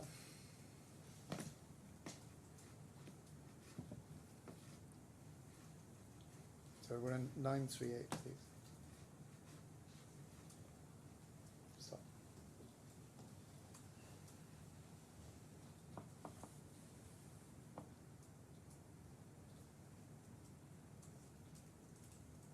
What is said there in the fourth paragraph down, is at present we envisage approximately 700 panels, 9 by 2 by 2, and due to the calligraphy, each panel is unique. 700 panels, each 9 by 2 by 2, that is 19.8 square meters, comes to 13,860 square meters. Yes. So there simply, with 700 panels, wouldn't be anything like enough panels to achieve full coverage. Yes, and in my report I state that I understand that's a mathematical error. And you understand that, and it appears on a number of occasions in your report, from Dr. Affan. I believe it's only about the mathematical error in my report. A mathematical error is, but there's, as I understand from Dr. Affan, appears several times. I needn't take you to it. You mean my discussions with Dr. Affan? Yes. Yes.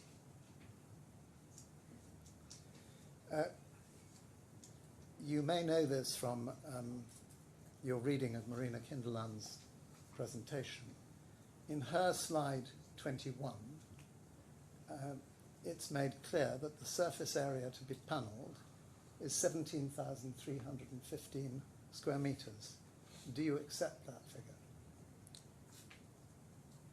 I do, although there are several documents that have a different square meterage, but yes.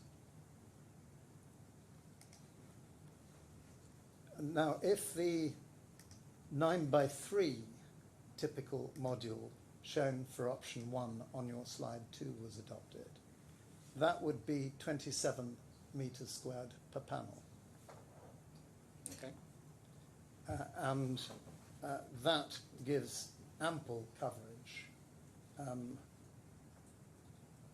to achieve the 17,315 square metres. Okay. 700 or at 950. Do you agree that the panels had to be joined top and bottom to the diagrid members? Well, which members are you talking about? If you're suggesting floor to floor, no. If you're suggesting that they could be fixed to any of the horizontal diagrid members, then yes. So we're talking, I think, only floor to floor or floor to midspan and midspan. Correct. Those are the two Yes. possible arrangements. And it's important that you should please look at RAS 5, which is your exhibit, but it's also reproduced at Ms. Kinderland's slide 13.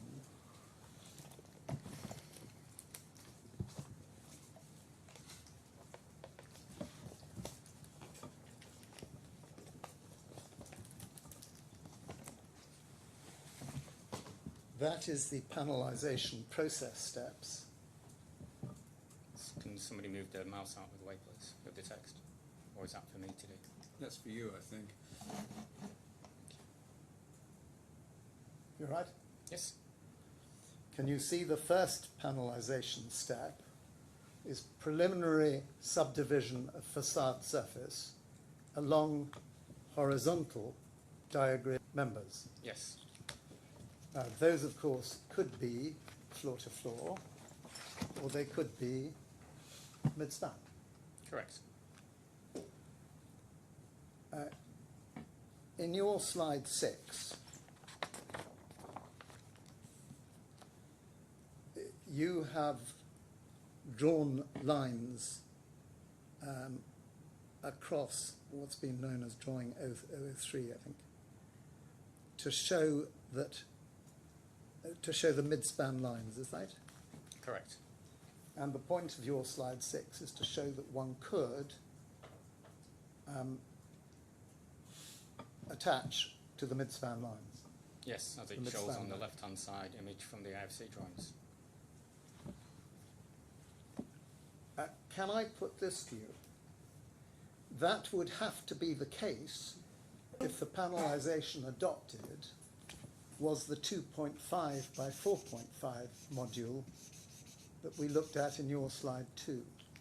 No, it was for the contractor to decide the panel sizes,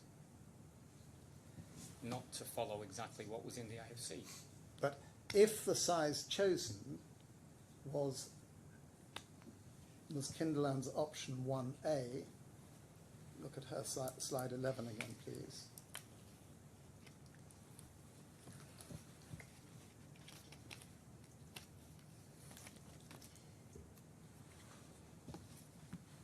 Which is the left-hand option, and those were the sizes, you would be spanning at the midpoint. In some instances, but not all the way around the building. Not necessarily all the way around the building, because you could do a mixed option, is your point, is it? Well, the point is, as is in Ms. Kinderland's report, and the joint statement, is that some instances, because of the curvature of the building, you cannot span a vertical 4.5 metre panel. Let's look at that, please. In Exhibit 1, in File 18, that's the electronic one in File 18.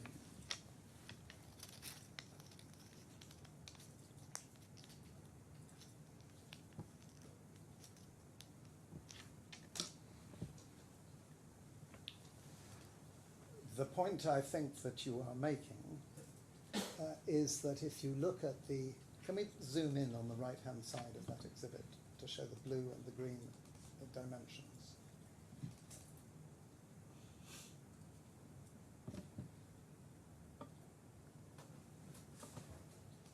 Further right. The point I think you're making there is that certainly with the blue dimensions, planning from floor to floor, you couldn't do a 4.5 metre panel all the way around. And indeed with the green dimensions,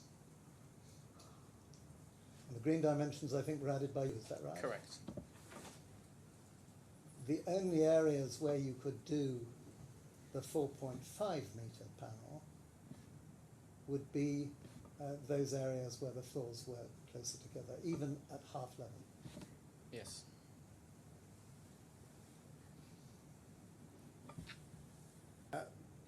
The point you made in your column of the expert's joint minute in line 2 at the end of the second paragraph, this is also in File 18.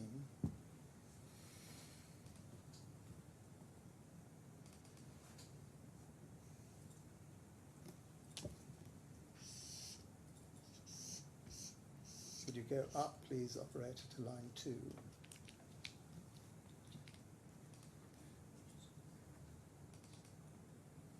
And the end of the second paragraph,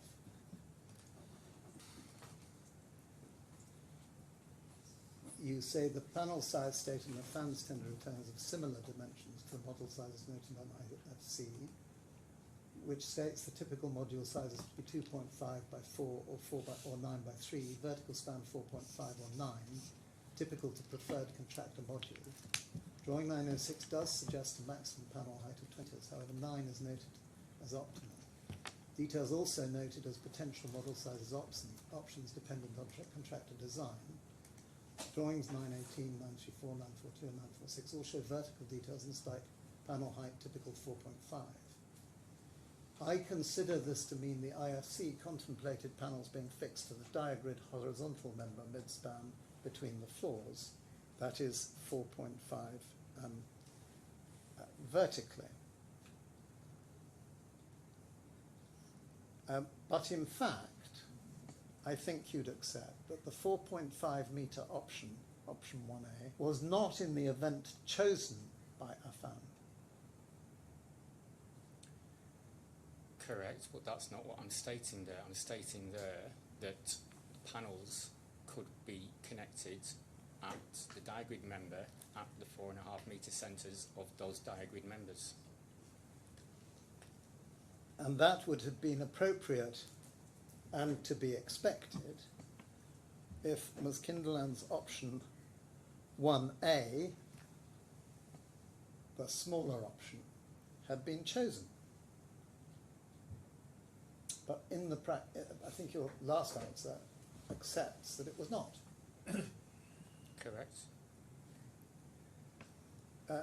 That means that you're going with option, or they were going with option 1B, which No. has optimal 9/3 and maximum 22/4. They weren't going with any option provided in the IFC documents, they were going with their preferred module. Their preferred module involved spanning floor to floor. No, it didn't. It doesn't state anywhere in their tender proposal that they're going to span floor to floor. You're making an assumption. I'm inviting you to consider what happened. You haven't seen any drawing, as built or pre-as drawing, with a panelisation that was possible without using option B, have you? Sorry, can you repeat that again, sorry? There are no drawings showing an option 1A, that's the 4.5 metre. Within the IFC? In the IFC, or in terms of the panelisation that was considered by Affan. The one being 9 metres, sorry, you're referring to? The 9 metres we know about, but we're coming to explore what it meant. So I'm still not sure what point you're trying to make. Well, let's just do a calculation. You accept that the question of which is the correct base is for the court to decide. Correct. And I expect you'd agree that as a matter of mathematics, you need 1,500 plus moles, each of 11.25, that's 4.5 times 2.5 metres, to cover the surface of 17,315 square metres. Okay. And we know that Ms. Kinderlan has worked that out at 1,539 square metres. Okay. Your understanding of the 9/2.2 in the tender proposals is that should be taken not as a typical figure, but as a maximum figure. I don't believe I say that anywhere in my report. Well, we'll come to that.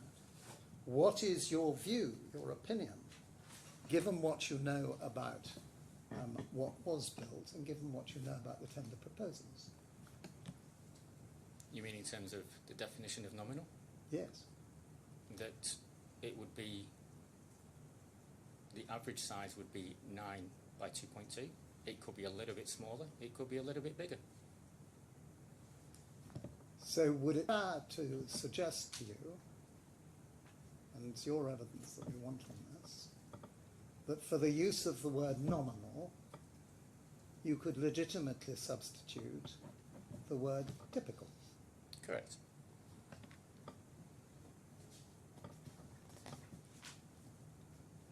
You know the evidence that Mr. Doyle has given in this statement, because I expect you've read those. Correct.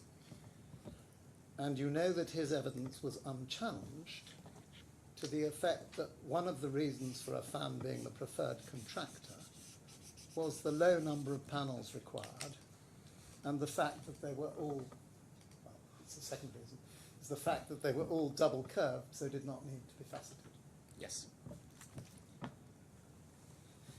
If you panelled midpoint floor slab and floor slab to midpoint, it stands to reason that you would need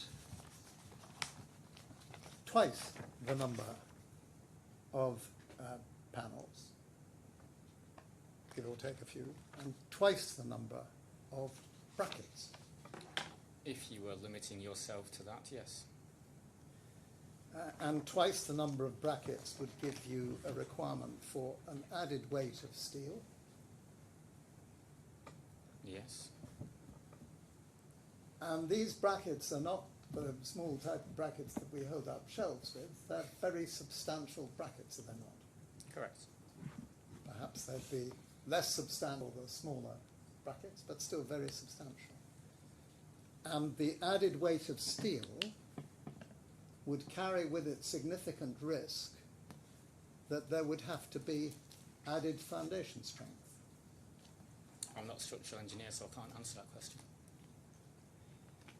Did you cause to have carried out any structural calculations as to what would have been the effect of having far more smaller panels? No. There was no need to. It was considered in the IFC. The IFC design has smaller panels.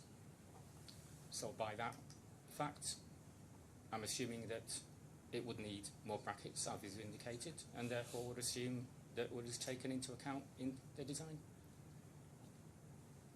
It could be, could it not, given that you've agreed that one of the reasons Affan was the preferred contractor was that the panels were fewer in number, that although the IFC allowed for two options, BAM's preference, maybe the employer's preference as well, was for the larger option. Yes. And do you accept, looking at Exhibit 1, which we looked at a few moments ago, and I don't suppose I need to ask you to turn up, that your green dimensions are inevitably going to be applicable only to midpoint to floor and floor to midpoint slabs? Panels, sorry. That's what the dimensions show, Yeah. but that doesn't mean that that's restricted to that panel size. But that was the purpose of your dimensions. The purpose of my dimensions was to show that by spanning midpoint to floor, or floor to midpoint, as you put it, a panel size would not have to be greater than the nominal size indicated in the tender proposal. And it's also clear from Exhibit 1 that if you look at the blue dimensions, to span floor to floor, you are going to have numbers of panels which exceed 9 meters in height. Correct, but there was no restriction on where they could fix the panels in the specification.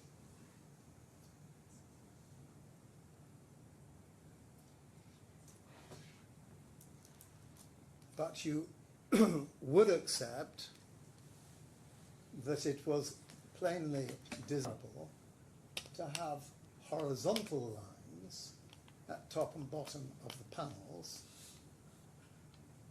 with them fixed at the top and the bottom. Aesthetically desirable, yes, but again, not specified in the contract documents as a requirement.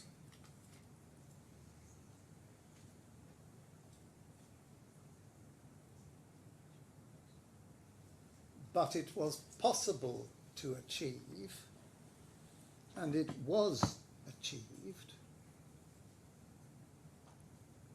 with an interpretation of option 1B that allowed 9 by 2.2 to mean typical 9 by 2.2.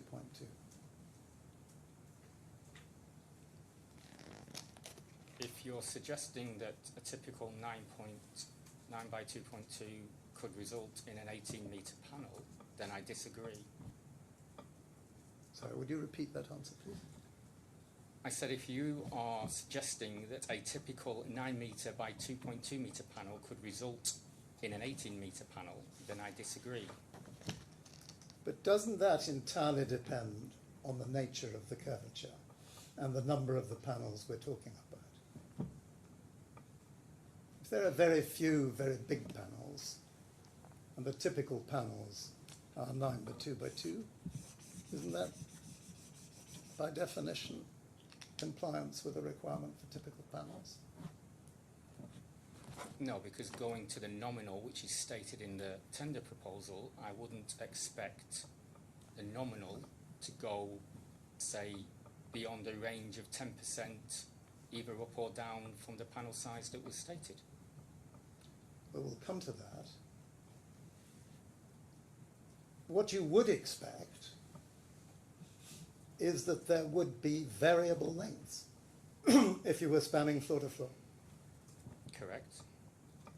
And that is inevitable, but at different points of the surface is variable. Correct. And given the irregularity of the torus geometry, there will be considerably different sizes. If you're spanning from floor to floor,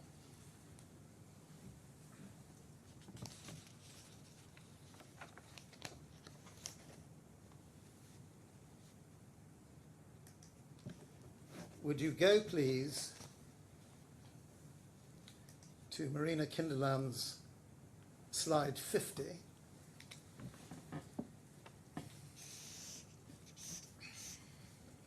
And then I don't know whether this is possible, but have beside it her supplementary slide 50, 50A perhaps, which is in folder 23, late documents, expert presentations,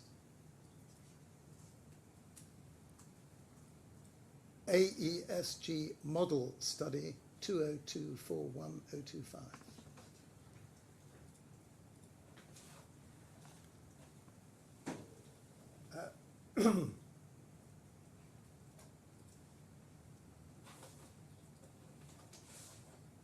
That is a refinement of slide 50, which only broke down the slides into 9 and 9 to 14 meters, and then the bigger sizes. Do you see in the breakdown where we've got less than 8, less than 9, which means 8 to 9, less than 10, which means 9 to 10, less than 11 and 12 and 13 and so forth, you will see that 78.1% of the large panels,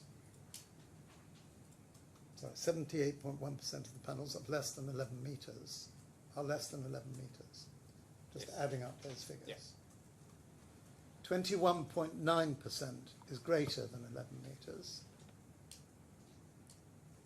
None is greater than 22 meters, which was the maximum specified in the IFC drawings. Correct. And all, we know, are within the capacity of the CMS machines which were acquired to build. We know that because they were built. Correct. And do you accept Ms. Kinderland's analysis that from the first post-contract model on the 7th of March, putting aside your reservations of starting from that model, do you accept her analysis that only 10% of the panels increased between that Model 1, 7th of March, to the final approved model, 29th of June? Yes, and that's what I've said in my reports.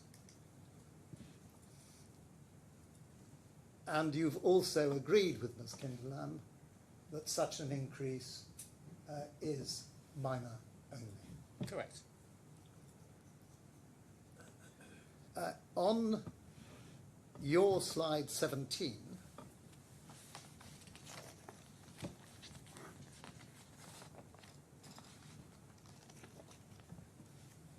which you have headed 70% impact, you have worked out that I think you say 73% of the panels are over 9 metres. This slide shows that 73% of the panels are either over 9 metres in height, 2 pointers in width, or both. So you Sorry, can I should see have actually been on more that refined slide. about my question. You're absolutely right. But if that is a typical size only and not a maximum size, that tells you very little, doesn't it? If that's specified as a typical size. If you were to take a range from 9 metres by 2.2 metres within a, let's say, 10% range, then yes, potentially that percentage would be less. But you haven't either calculated or displayed your calculation on a plus or minus 10% basis, Correct? nor have you attempted in your report to say typical means plus or minus 10% or any other percentage.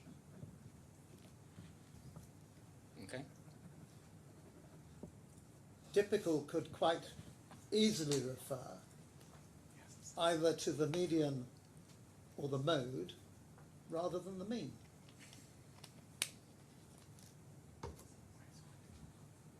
Correct? And so could nominal.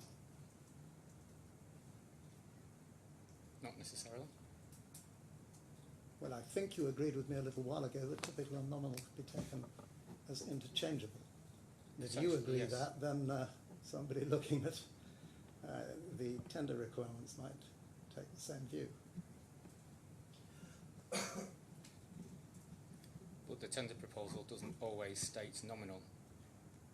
It doesn't always state nominal, but it states nominal often enough to make it absolutely clear that that is what is being presented, does it not? Correct. And so your impact slide 17 is directed at the wrong target. It's directed at analysing how many panels exceed the maximum height, as you've put it, the 9 metre height.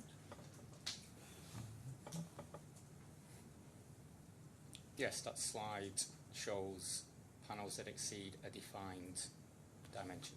And that defined, if this were to make any difference, if this were to be persuasive, you'd have to see the 9 metres as a maximum size.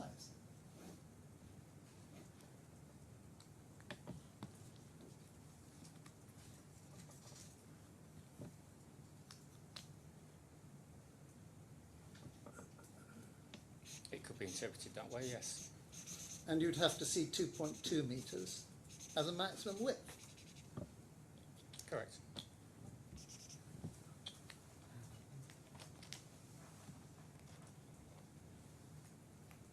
And I think you would probably agree not only that Ms. Kinderlam has got it right to show that over the period 7 March to 29 June, only 10% of panels increased in length, that was offset by others that reduced in length and reduced in width, partially at any rate. When the analysis is done between those two models, yes.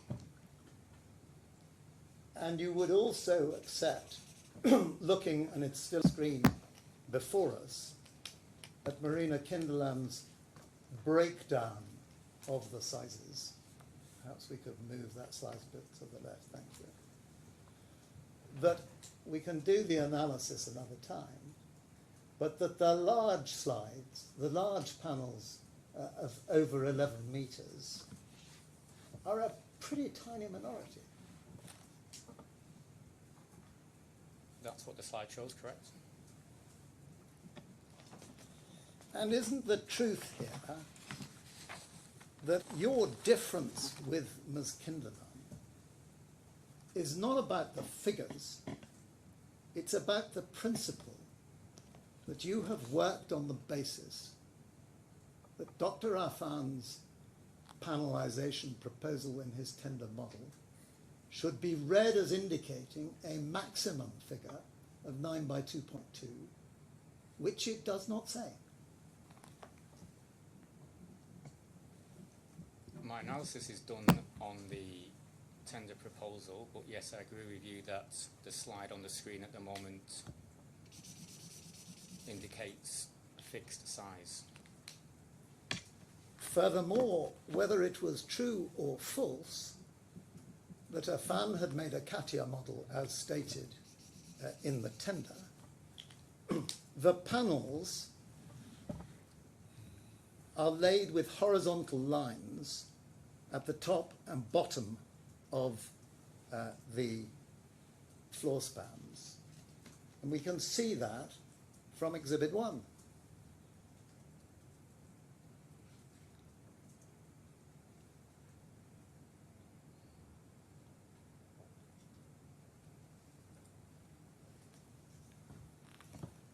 Sorry, are you implying that the image that is just off the screen shows the panelization? I'm showing you the dimensions and that the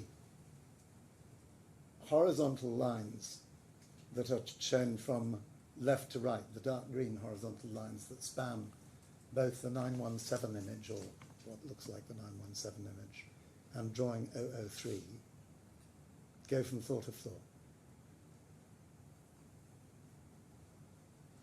I don't agree that's what the image on the left-hand side indicates, but the panels obviously did span from floor to floor because that's what's being built.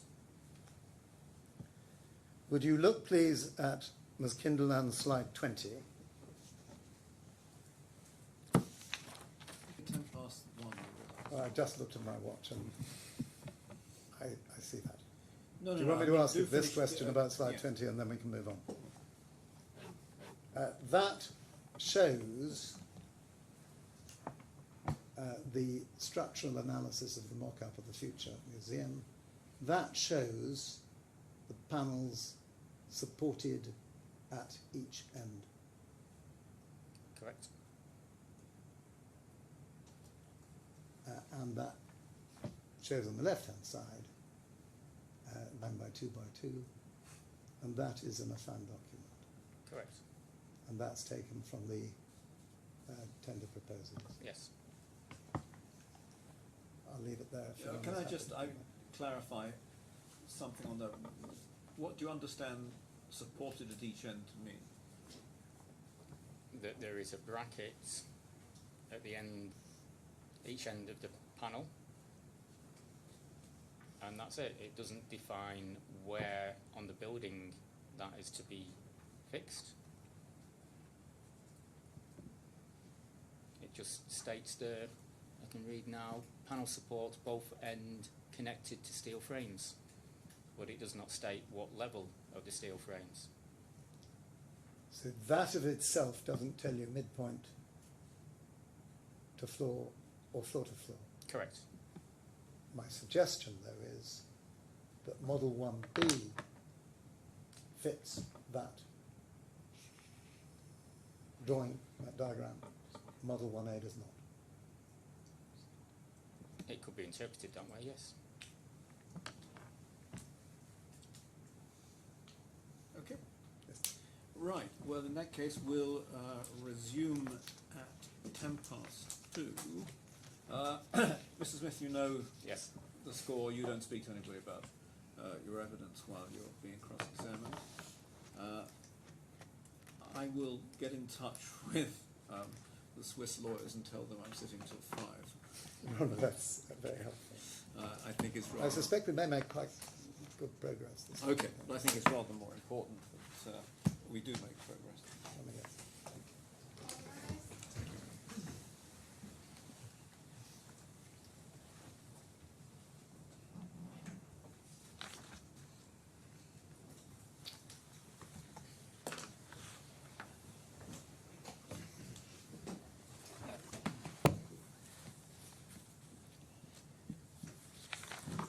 Good afternoon, Mr. Smith. I'd like you now, please, to look at your slide 8.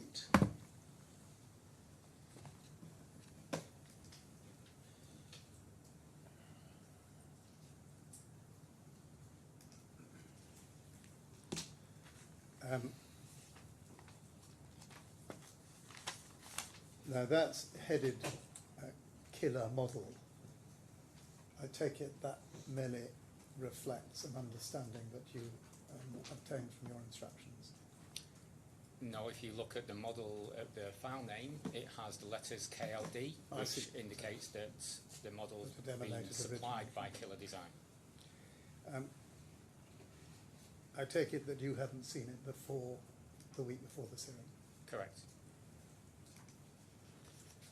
And one thing that it shows, you've got a quote from our old friend, the contractor claims notice 222 at the bottom. But what it does show is that the station gives you the smooth surface of Yes. double curvature. And again, I take it that the note issued to Affan on the 2nd March 2017, 10:27 a.m. Was relying on instructions that you had. That is from the Aconex transmittal. Of that document? Yes. Yes. Would you look, please, at your slide 9?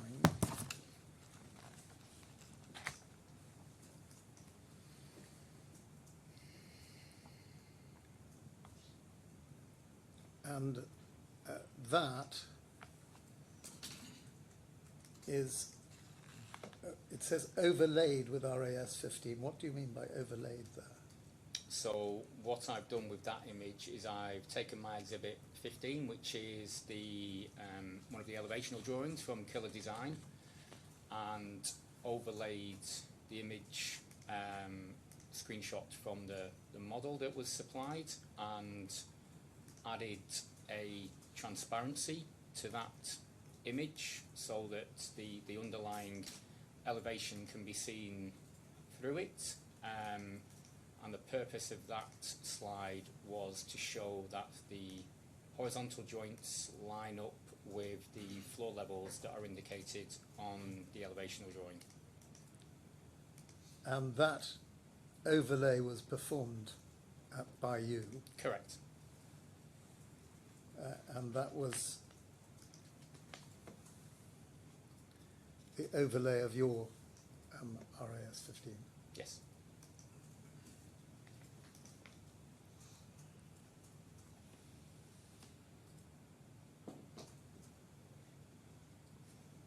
At your slide 14,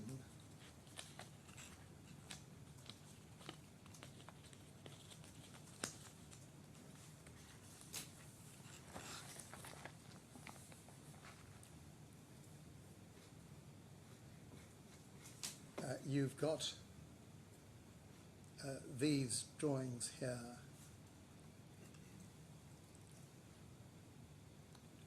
which are drawings that came from the panelization workshops. Yes. And the right-hand drawing first says check all horizontal soffits that are at floor level. They're not at the moment. And then somebody has drawn the rough dimensions vertically between the floor slabs. Yes. And this is an instruction, this is a suggestion to check that the horizontal joints are at the floor levels. I assume that's the yes. That's its intention. And that's not just an aesthetic matter, is it? Well, yes. It could. The joints could have been below the actual floor level within the spandrel of the panels. Well, is it having regard to Marina Kinderland's slide 20, which we looked at, and the way that panels are intended to be joined to the diagrid members at top and bottom? that only works, doesn't it, if the joints are at the floor levels, or if you were right about the midpoint spans and midpoint spans. Doesn't work if it's just halfway through. That would depend where the brackets are on the panel, but going back to the image that you showed me before the break, where it showed the connections at the end of the panels, then yes. And we established before the break that the slide 20 came from the tender proposals. So can you show me slide? Yes. And I think the evidence you're giving to us on now is that that plainly shows that the link-up needs to be where the diagrid is. Correct. The note I was just putting to you is not a note that is just for aesthetic concerns. It's a note for a structural and sensible, practical way of dealing with it. Based on where the support is shown on that slide, yes. And the left-hand slide has this only as an option, which of course leaves it Can we open. go back to that slide, please? Oh, I'm sorry, it's 14. Your slide 14. Yep. Only as an option, check if continuing the orange peel segments. Did you work out what the orange peel segments were? Yes, it's the top, the roof section. The roof section. Yeah. Are more pleasing. Also check if there are technical issues with the waterproofing and strength of triangular panels for this option. If so, retain existing roof panels. Can you read those last two words? Show both. The both option that Mr. Killer wanted to see both options side by side.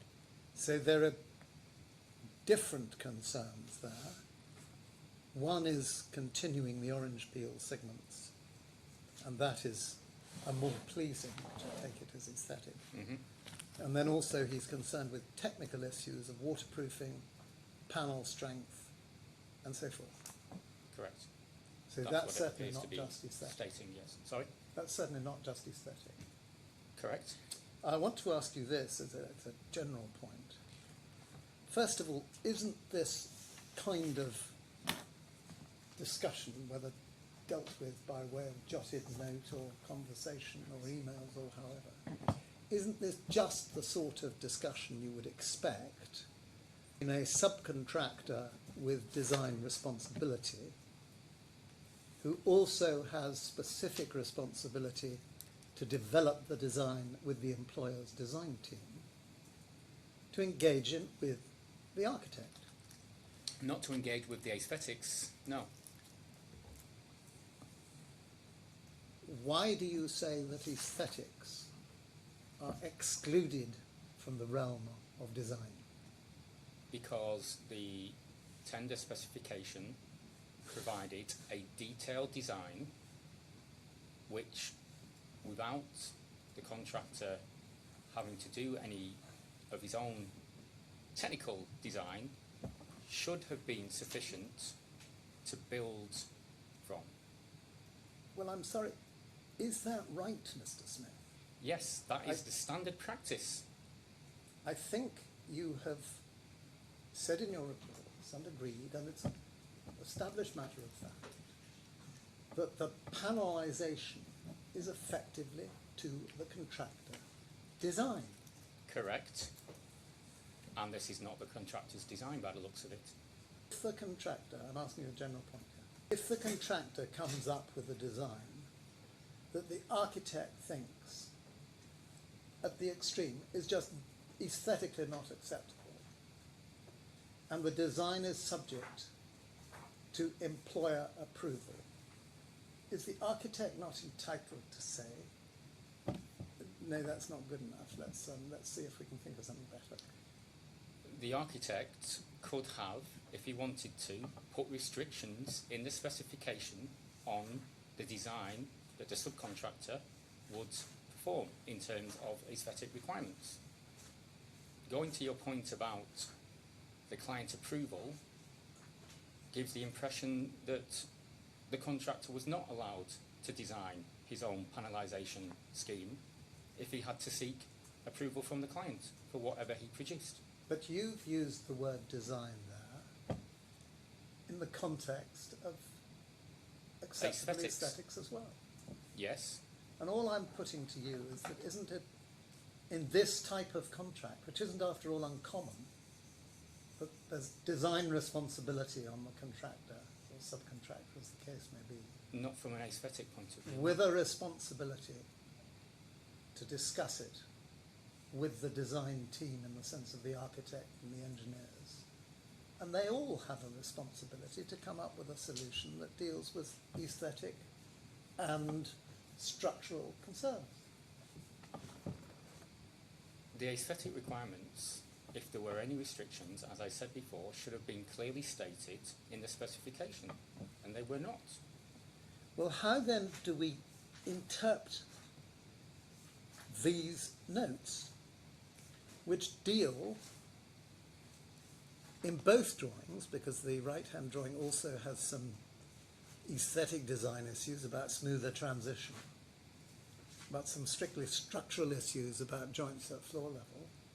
The left-hand drawing has check orange peel segments and pleasing, and technical issues about damp proofing and strength of panels.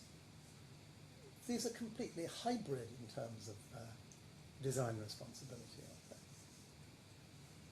they? No, you can split them out between aesthetics and technical requirements. And is it your evidence to this court that that is a requirement of design responsibility where employers' representatives and approval by employers' representatives is built into the process? From a technical point of view, ensuring that it can actually be built, yes. And I'm suggesting to you that that split is unrealistic and goes beyond the plain meaning of the word design. No, because the smooth transitions are not a technical requirement.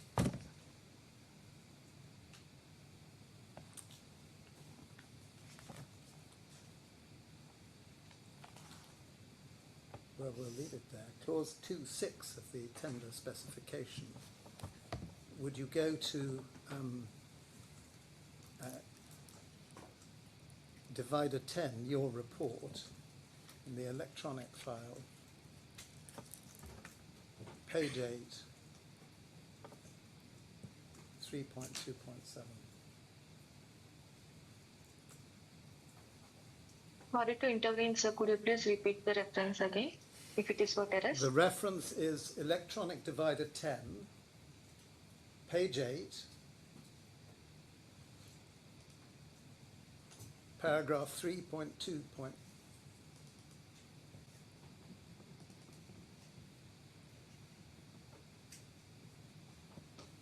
Which quotes clause 2.6. Is this the file, sir? That's the one, yes. Thank you. Clause 2.6 sets out the... We've lost it. Can we go up a little bit? That's it.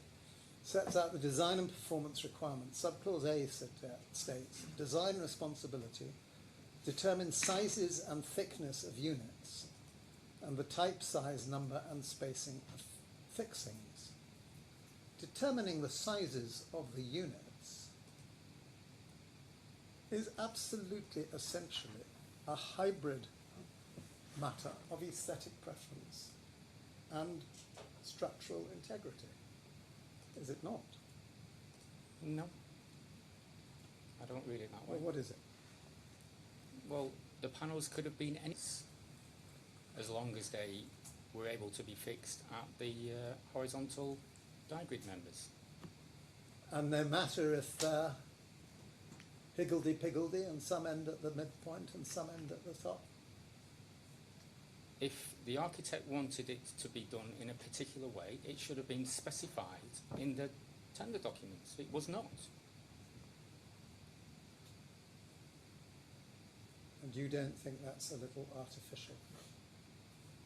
No, it's standard practice. If you want to place restrictions on the aesthetic design, you need to state it in the specifications.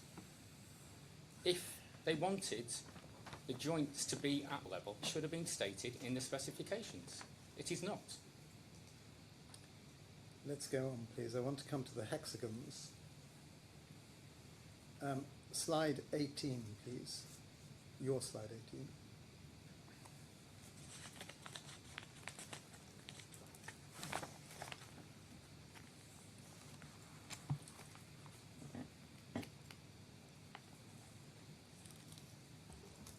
What Coulter write is, regardless of the textured pattern on the stainless steel cladding sheet and at the visual impact of the rivets, more than the rivet itself, the concern is on the slight sinking of the sheet around the rivet. The samples produced should include the rivets to evaluate aesthetical impact. And the response from Affan is, this will be part of our mock-up for review. If you were right in the evidence you've just given to the court, the fact that there were rivets which caused the sinking of the sheet around the rivet would be a matter that was aesthetic only, because it would be structurally okay. Yes, and as you can see on the image on the left, a mock-up was built showing the stainless steel sheets fixed to the panels using rivets, and as far as I'm aware, there was no comments made at the time of that mock-up. There's also nothing in the specification that precludes the use of rivets. If they didn't want to see any fixings on the outside, I would have expected the specification to state, as I stated in my report, no visible fixings, or the sheets to be fixed with secret fixings. But if the rivets are part of the tender, and there is a tender inquiry saying, look, we don't want to see any rivets because they may be, or because there is a slight sinking where the rivet head It doesn't say they don't want to see it. They indents said the them. aesthetic impact will have to be evaluated. Yes. The Well, there's no aesthetic impact. documentation after this mock-up that states that it was an issue. You don't think, Mr. Smith, you're splitting hairs here? No. The aesthetic impact, which is being the cause of concern, is that there is an indentation around the rivets which is visible. Exactly. That's an aesthetic issue, not a technical issue. But it's an issue which falls within design. Otherwise the contractor Not- wouldn't be not saying the contractor's it's part of design, our no. mock-up for review. Sorry, I spoke over you. Can you repeat your question? What I'm saying is that if that wasn't treated as part of the design, the contractor wouldn't be responding to this inquiry. This will be part of our mock-up for review.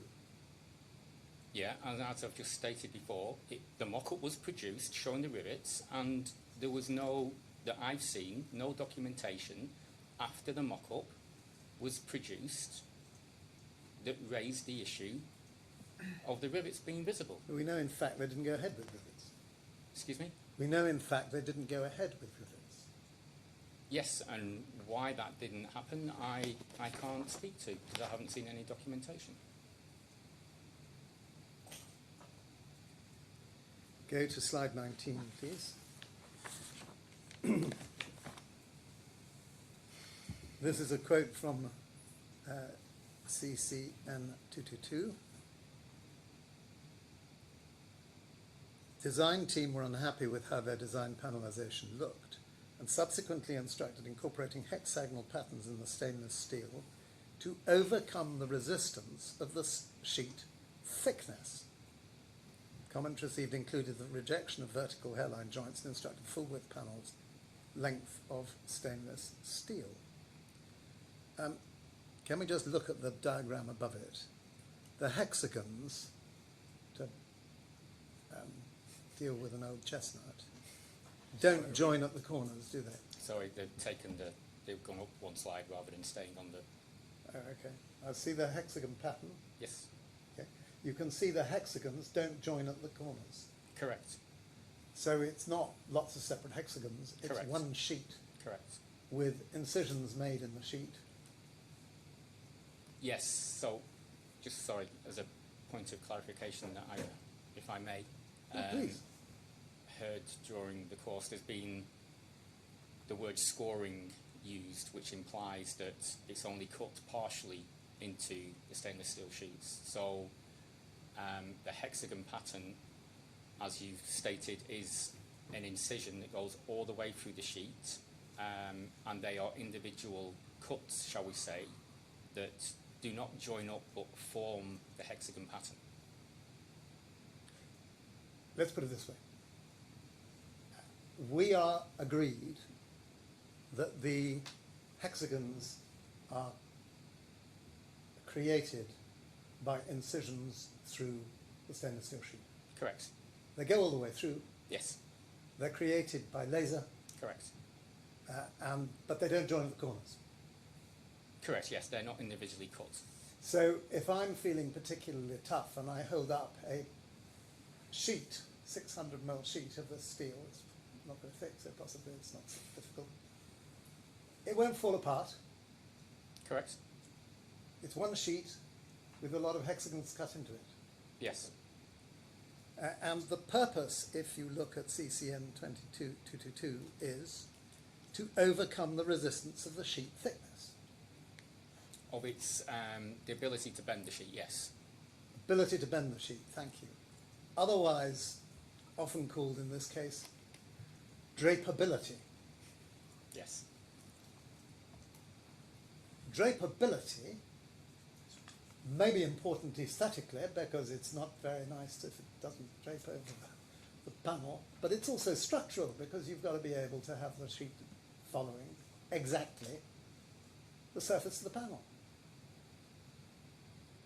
The word structural I'll disagree with, but your point I do agree with, that it's needed to, the sheet is required to follow the curvature of the composite panel behind it.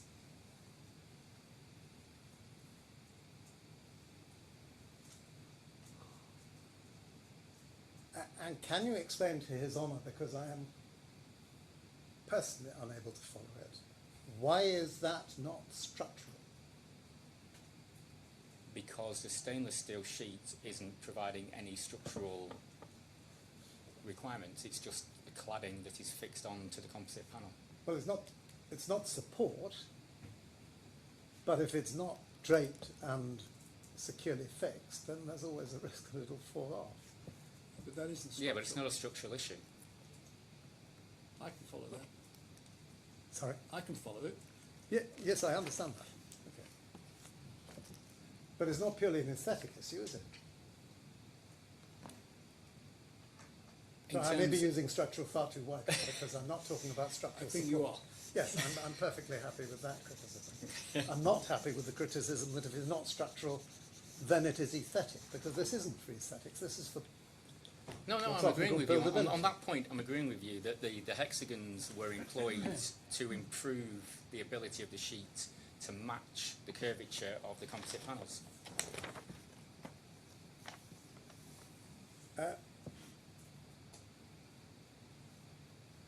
As to the studs that were eventually used, I think you accept that they were used on 1 and 3 hexagons rather than every hexagon. That's what the drawings indicate, yes. And the final point is this. Would you look, please, at slide 20? And we see there the steel sheeting on the underside of the canopy.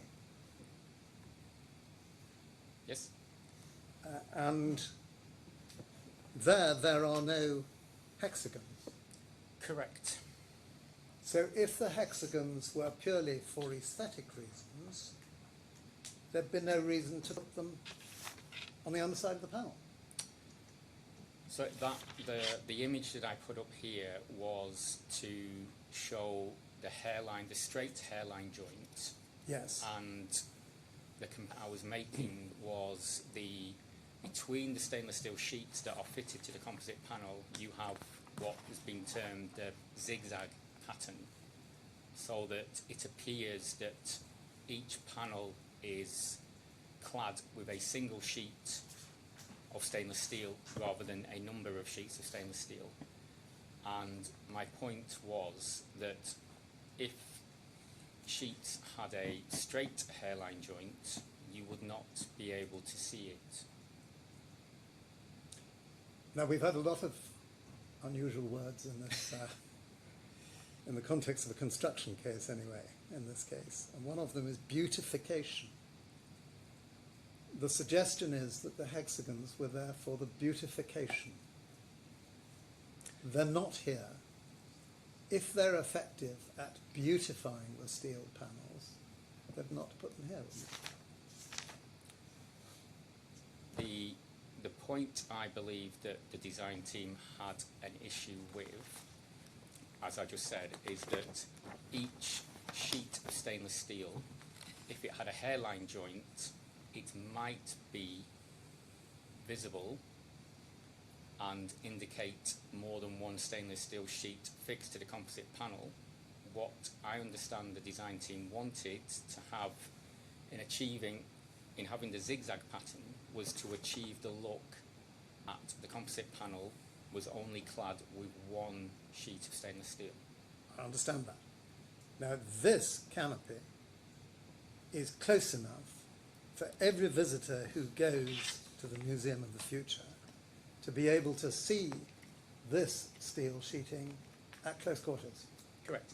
And rather closer quarters than he or she would normally see the surface of the torus. Yes. So my only point is this, and it's a relatively simple one. If the hexagons were there for beautification only, there would be no reason not to beautify the canopy in the same way. No. I'm not sure if I'm not explaining my point. No, you're explaining it very well. You think the beautification part of it, leaving aside the drapeability part, you think, or you say, that the beautification about it came from not seeing the hairline joints because the panels with the hexagons in interlocked across the big panels, so you didn't notice the hairline joints. Correct, which is what it states in the quote at the bottom of the picture. Why wouldn't you do that here? On the canopy, Yes. because you don't have the WL pattern that you do on the stainless steel that's clad to the composite. So there's no pattern to disguise.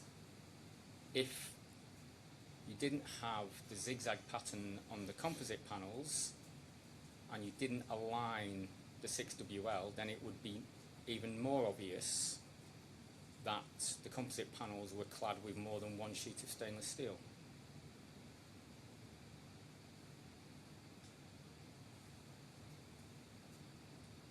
No, I haven't followed that. Okay. The stainless steel sheets that are on the composite panels have a pattern embossed into the steel. The sheets on the canopy do not. The design team wanted the zigzag pattern to get rid of the hairline joint, but also across each sheet and across each panel to align the 6WL pattern so that you could not see a break in that pattern, either across one panel or between panels. But they wanted to get rid of hairline joints as well, and they haven't bothered.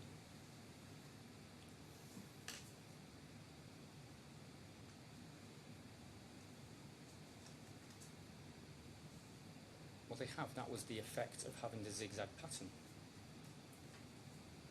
Yeah, but they haven't on the canopy. Yes, because there's no pattern on that steelwork. I have no further questions.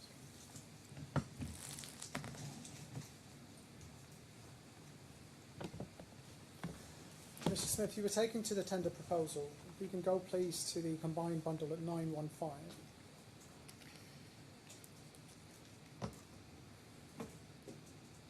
Sorry, if you could start please at 861, I'm so sorry.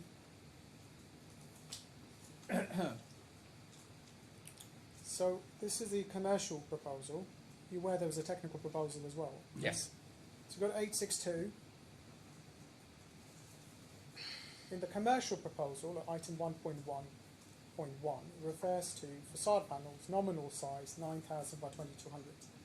And that word nominal was emphasised to you, and I'll ask you some questions with response to that. This is the only place in the proposal where the word nominal appears as far as I can see. If we then go to 915, which is a technical proposal,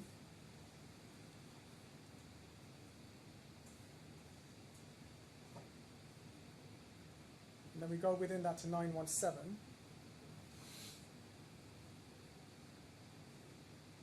And below, please. Scroll down, please. Pause. It says the panels and main facade are proposed to be 9 metre by 2.5. Do you see that? Yes. We go to 918. And again, this is something you were taken to, and it refers to panel length 9,000 millimetres, panel width 2.2 millimetres. Yes. And then we go to page 938.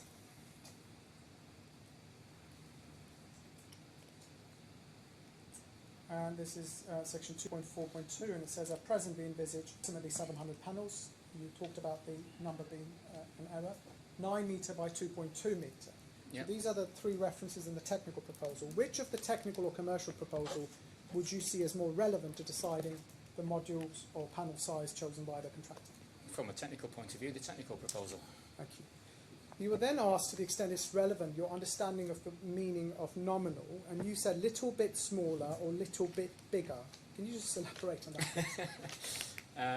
Well, I think I also said potentially a 10% range, either above or below those dimensions. Right. Why, in your experience, why would anyone mention the word nominal? I guess for that exact reason that I've just explained, that the panels may not have been exactly that size. They may have been 10% smaller or 10% larger. Right. You were then taken to a document which is referred to as slide 50A of Ms. Kinderland's presentation. So I believe, operator, it's file 23, and then, yeah, that's it, the ESG model study. Bear in mind what you just said. What Ms. Kinderland says is that, and I've done the arithmetic, that 50.3% of the panels were greater than 10 metres in what she calls the initial model, and 56% of the as-built model was the panels were about greater than 10 metres. So bearing that in mind, that in each case, what she calls the initial model and the as-built model, more than 50% of the panels were greater than 10 metres. How does that relate to your understanding of 9 by 2.2 nominal? Based on my 10% assumption, that would be the figures that you've just provided to me would be greater than that. Thank you.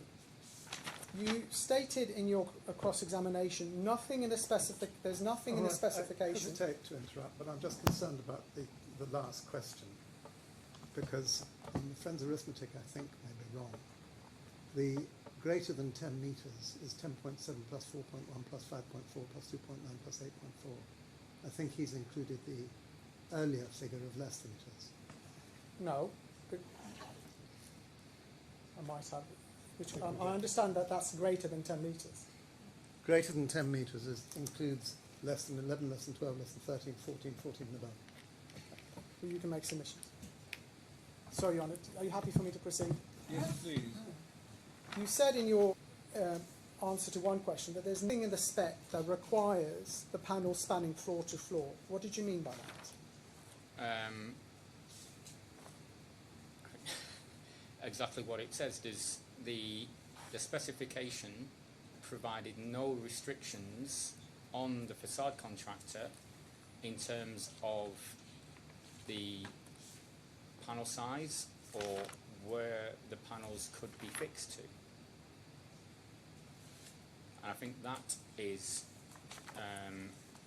one reason for that might be that within the specification there was also the option for a rain screen cladding, which may potentially have required to be fixed elsewhere to the diagrid.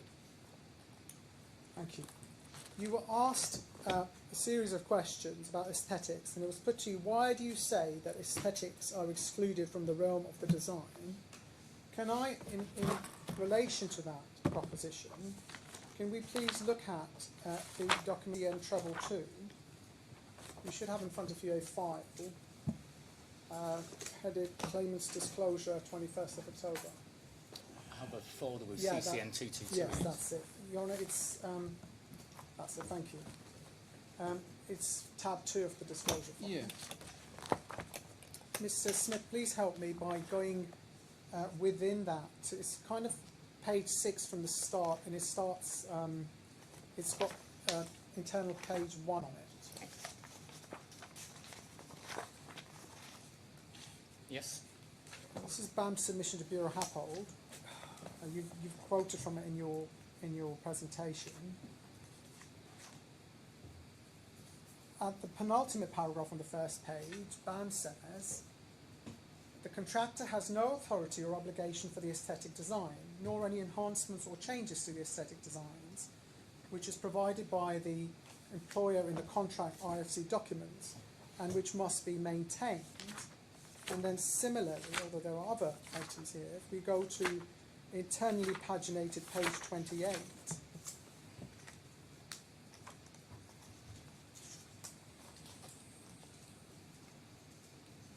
you'll see a paragraph 3.6, sorry, operators, page 34 of the PDF.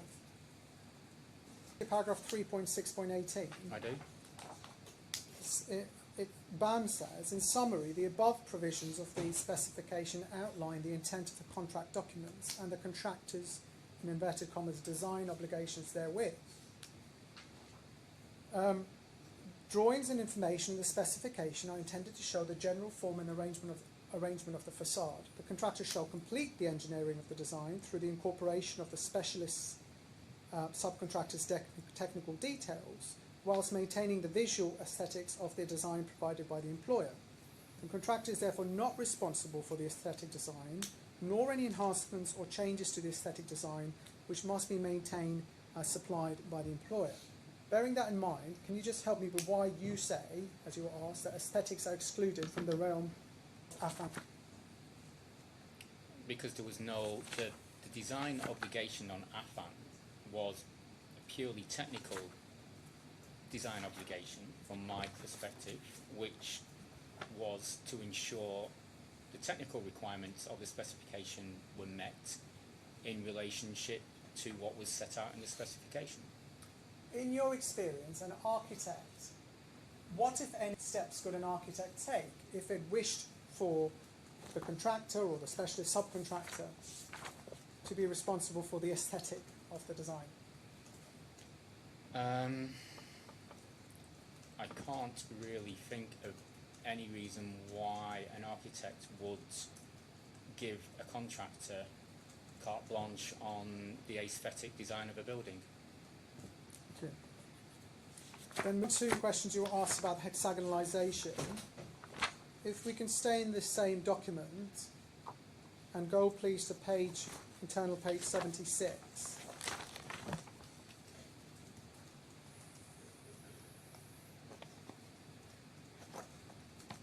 It's item 8.5.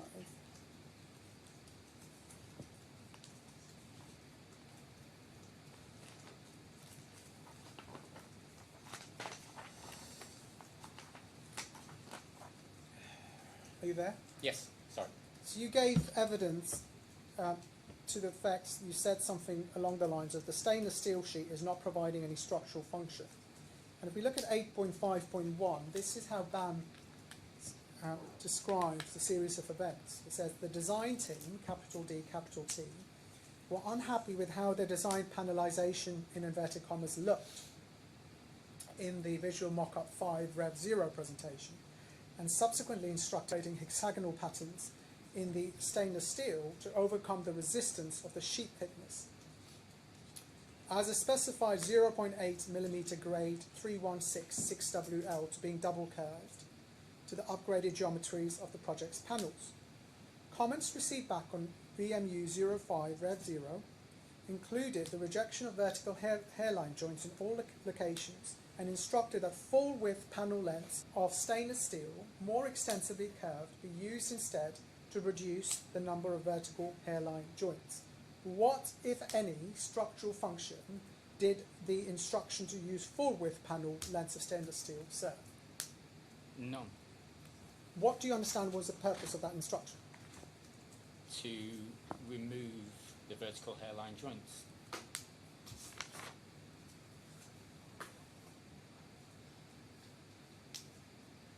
Thank you. Nothing further from me, Mr. Smith. Thank you. Mr. Smith, when you were out this morning, I indicated that when we've had our view tomorrow, I am going to have you and Ms. Kinderland before me in witness conferencing. Okay. But I've got now that I'm sure Ms. Kinderland will also want to take notice of, and we'll perhaps discuss tomorrow in more detail, but I'd just like your help while you're here on two matters. The first one is in the tender itself. It's not something we've looked at hitherto, but could we please go to page 923 in the COM button?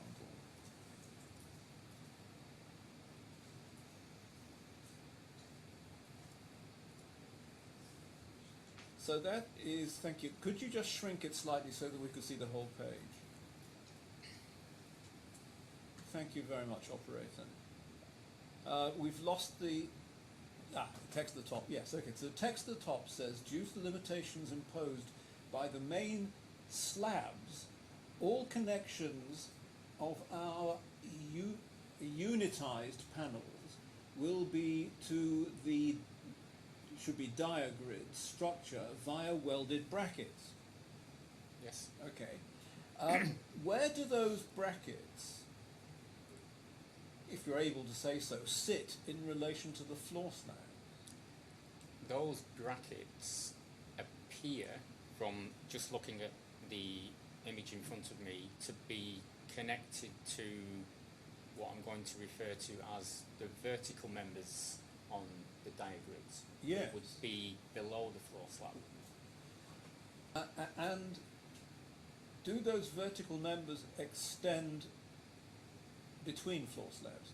Yes, well, they extend between the horizontal diagrid members, so they extend vertically at 4.5 metre centres generally.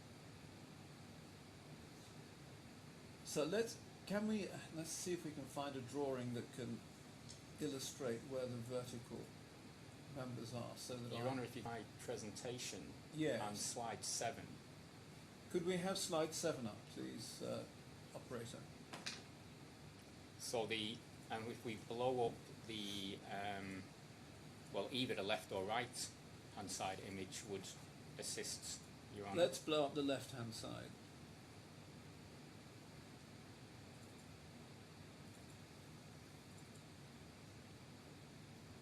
Can you scroll Sorry, across, I meant please? my left-hand side. Thank you very much. Could you indicate then where the vertical members are? So when I say vertical, they aren't literally vertical. They are diagonal. So they are the diagonal members that are, you can see, spanning between the horizontals. So for example, Your Honour, if you can see where it says level 3, where there is a floor slab, you then have diagonal members which are spanning up to a horizontal diagrid member which is labelled as level 3 mes. Yes, I see that. So those are the members we're referring to. So in other words, the brackets are fixed to the diagonal members, but not the horizontal members. That's what the previous image appears to show, Your Honour, yes. Yes, which means that they could. Does that mean that those brackets could be fixed at any point between the two floor slabs? that's a structural question I wouldn't be able to answer. Okay, well let's. Okay, well. Sorry. Anyway, I'm having some difficulty with understanding where those brackets might go. We'll perhaps reinvestigate it tomorrow. Okay. It's something you might want to look at if you can. The other question arises. Let me find arises from the notes of the architect at the meeting on the 13th of March 2017. That's page 1171 in the combined bundle. Okay, could we just blow up the top of that? I'm interested in note number 1, please. Thank you very much, that's great. So note number 1 says, regarding the horizontal joint lines, I do not know why they are not following the floor levels. So that rather indicates to me that at that point in the design development, in fact, the panels were not jointed or were not intended to be jointed and therefore fixed at slab level. Is that your understanding? So this comment from Mr. Killer, from my perspective, is a bit confusing. But again, I can't remember the slide. There is an image in my presentation. Well, is it the preceding page of this? If we can just go to the preceding page. So in the preceding page, not the next page. Thank you very much.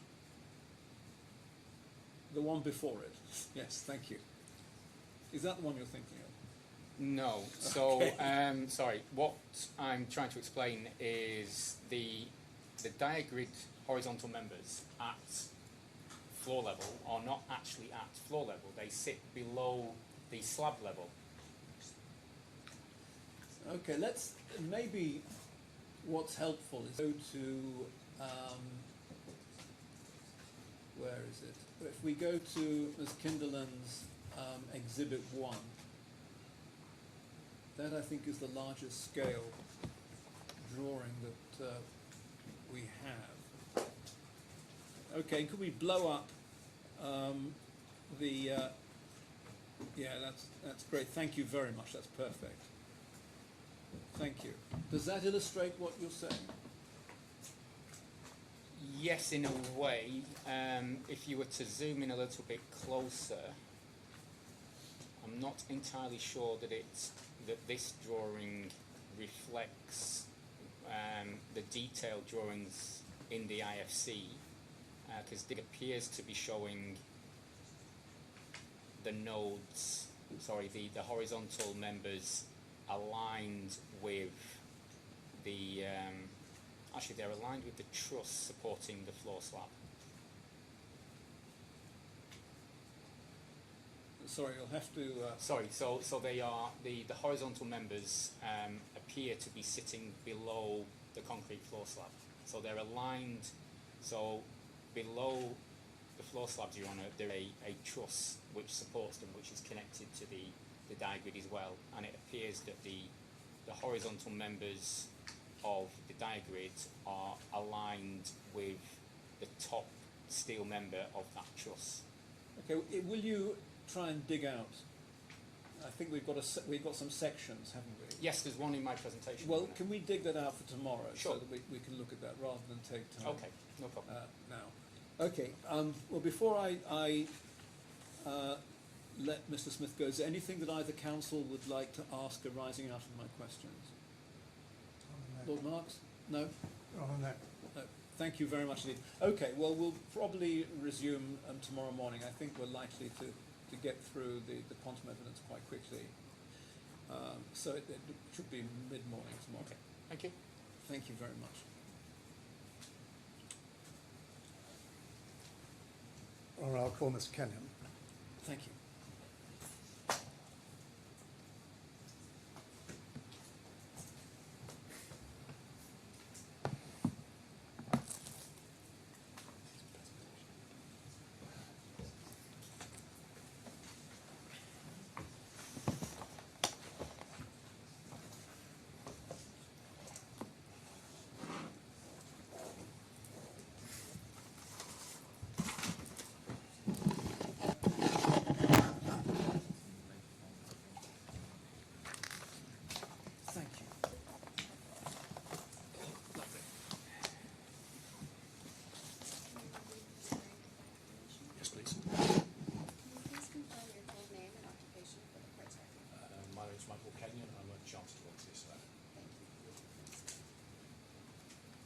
swear by what I believe to tell the truth and nothing but the truth.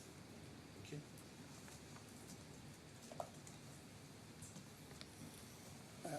Mr. Kenyon, I'd like you to look, please, at your reports. Your first report is in the electronic bundle divider 11 and is dated the 24th of May this year. Yes.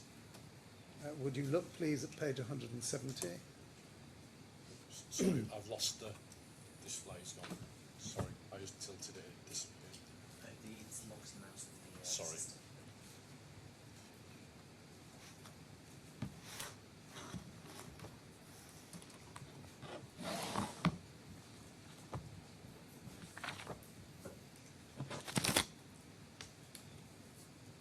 Is that your signature? It is, yes. And does that report contain appendices and exhibits which are also in them? It does, yes. Would you look at your second report, divider 15?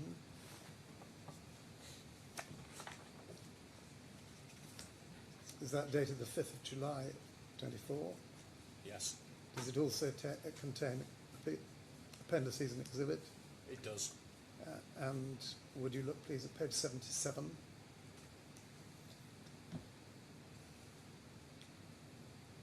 Is that the signature page? It is, And yes. is that your signature?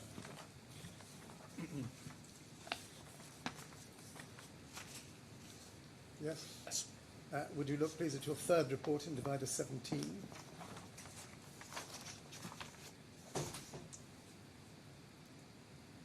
Is that dated the 31st of July? Yes, And does that contain appendices? it does, yes. And is the signature page, page 143? Yes, And your fourth report, divider 21?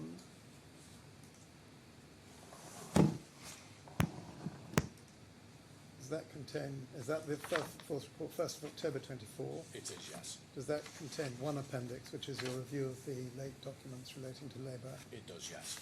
Would you look at page 38? Yes,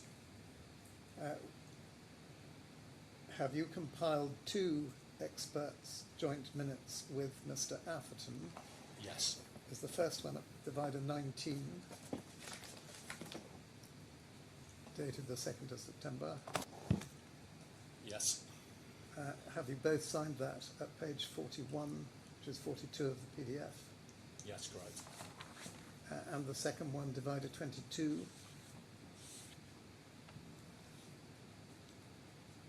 And that has appendices. Is that dated the 17th of October 24? It is, yes. And is the signature page, page 22? It is, yes. And do the views that are recorded as your views, rather than Mr. Atherton and those joint statements, and the views expressed in your report, represent your honestly held beliefs and opinions? They do, yes. And where you've stated facts, do they represent your understanding of the facts? They do, yes. Yes, would you wait there, Mr. Kenyon? You're going to give a presentation, are you not? I am, yes. So perhaps you could start with your presentation. Okay, thank you. Now, the presentation is in. I've got the hard copy. You've got a hard copy. For others in court, it's in the late documents experts presentations file of the electronic bundle.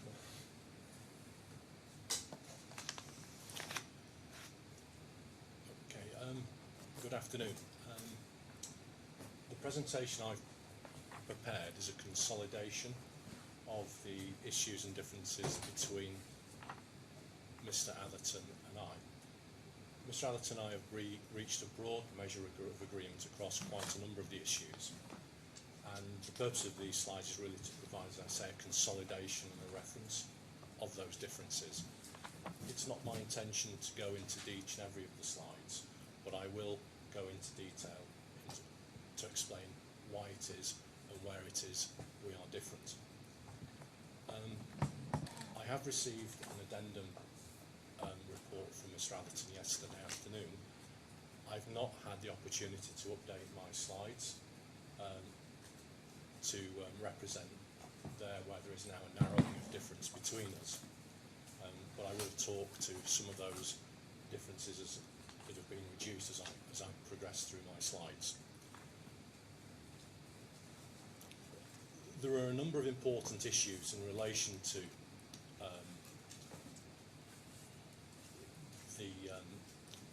the issues that I'm looking at, and they are essentially as follows. The first issue really is a breakdown to the subcontract price. The second issue is pricing discrepancies. 3 is the applicability of the subcontract payment schedule as a basis for valuing the works. Then I deal with the differences between the experts in relation to BAM's claims, the expert's valuation of D1 as built, and also the differences between the experts in relation to D1's valuation of the as-built. So if I could start at slide number 4, please. 5, sorry. There are 4 sources of cost and price information that I've come across in relation to this project, and these are those listed on slide number 5. If we go to slide number 6, please. This is the pricing document that was exhibited, or the price that was exhibited by D1 in support of its claim against BAM. And you can see in column C there is a breakdown to the 125 million.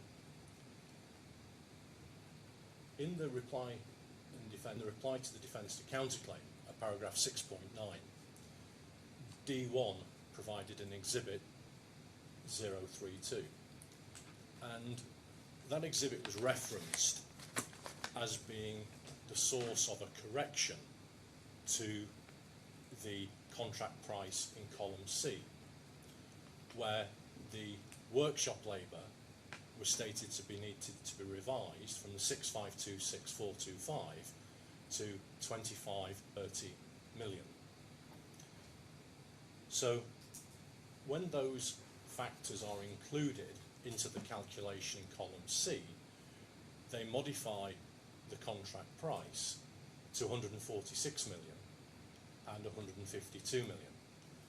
And that is a difference of between 17 and 22% of the tendered and accepted contract price.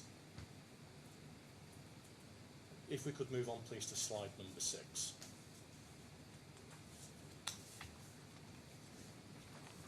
You mean 7? We'll just stay actually on 6 for one moment actually. We do not have a breakdown in detail to the price of 125 million that explains how the quantities have been arrived at. Well, that was a negotiated figure, wasn't it? I mean, they came in at 135, and then it was chopped down to 125. It has, and if you look at, by way of example, you do look at the tender return calculation, which I'll refer to in a minute. That had an allowance for overheads and profit of, I think it's 25%, whereas it was dropped to 16.9%. But the reason why I'm addressing these points is that there are some issues that I've found with the tender, and that if we're going to look at a valuation of change on an add and omit basis, that does become an issue as to the sufficiency of the tender that would need to be accounted for before one jettisoned totally the contract price and how the contract price was built up. So my reason for running through these points is really to bring that point forward, and indeed that point was raised by D1 at paragraph 6.9 to reply to the defence and counterclaim. If we please move on to slide number 7. There are notable discrepancies between the two pricing documents that don't necessarily, in my opinion, account for the difference in the commercial agreement between the parties to arrive at the 125 million. And there are discrepancies between some key quantities. So if we look at the tender return calculation, the 3rd of September 2016 document, the stainless steel quantity is 27,444 square metres, whereas the as-built scheme is 24,643.73. And it's been one of the contentions raised in this matter that there has been increased wastage of stainless steel sheeting due to the variations that are claimed by D1. But it can be seen between C and E columns, there isn't an increase. In fact, there is a decrease in the stainless steel quantities. Now, in column C, the 3rd of September 2016 figures, they are derived from a scheme which sets out a panel size of 9 metres by 2.2 metres.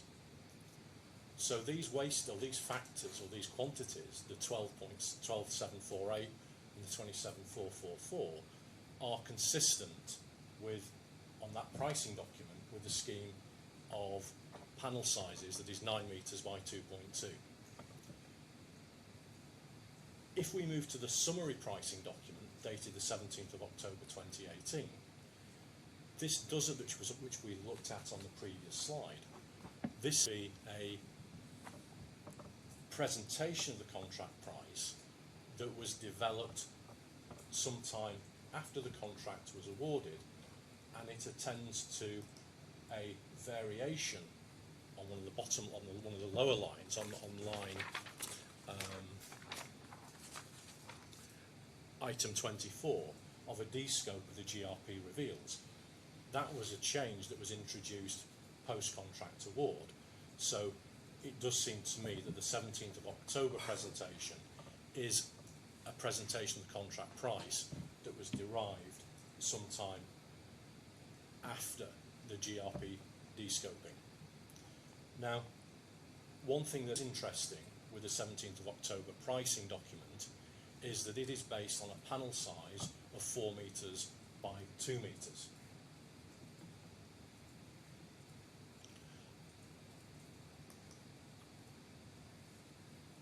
If we could move on, please, to slide number 8.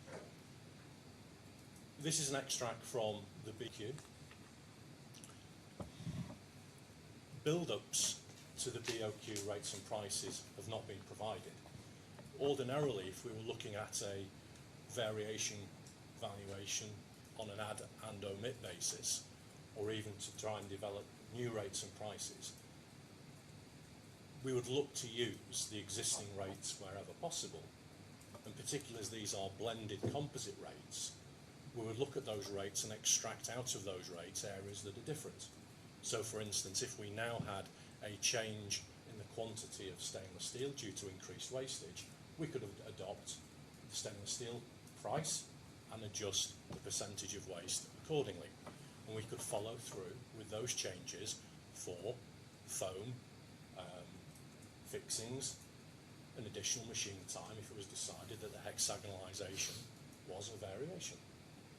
We haven't had that breakdown, so we've not been able to look to prepare a valuation on that basis. If we could move to slide number 9, please.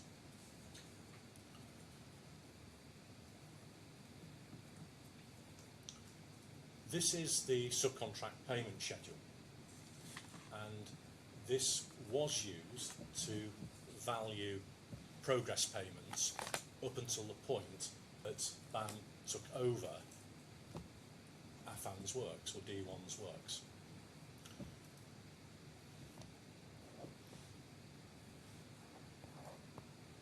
Payment schedules are for payment purposes typically. The extent to which these represent a true value of the works is something that, in my opinion, needs to be looked at. If we look at the amount for design, this is 31,250,000.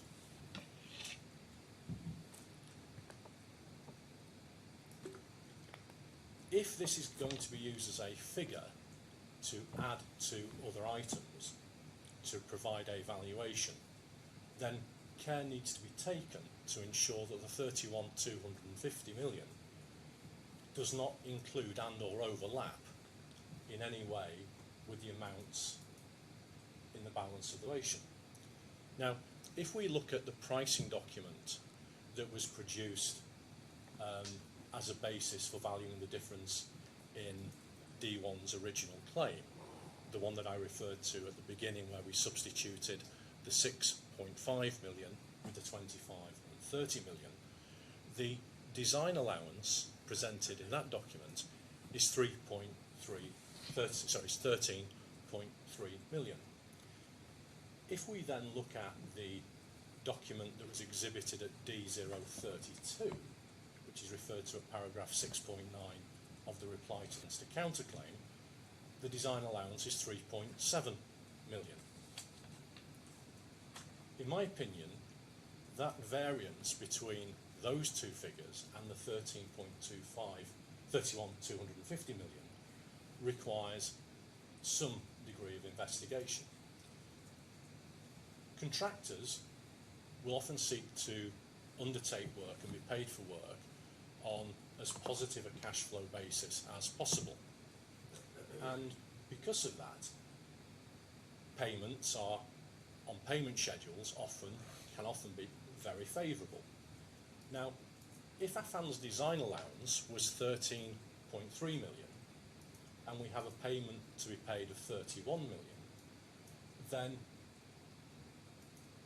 it seems to me that D1 would also be recovering compensation for other works. And D1's other works, in addition to design, will be fabrication, purchase of materials, and the facilities to deliver the fabrication of materials for this project.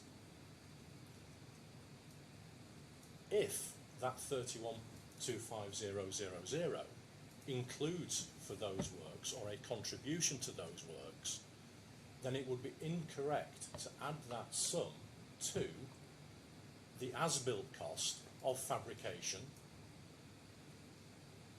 materials, and the setting up of facilities. As you would say, it's a double recovery. It would be a double recovery, yes. If we could move on to slide number 10, please.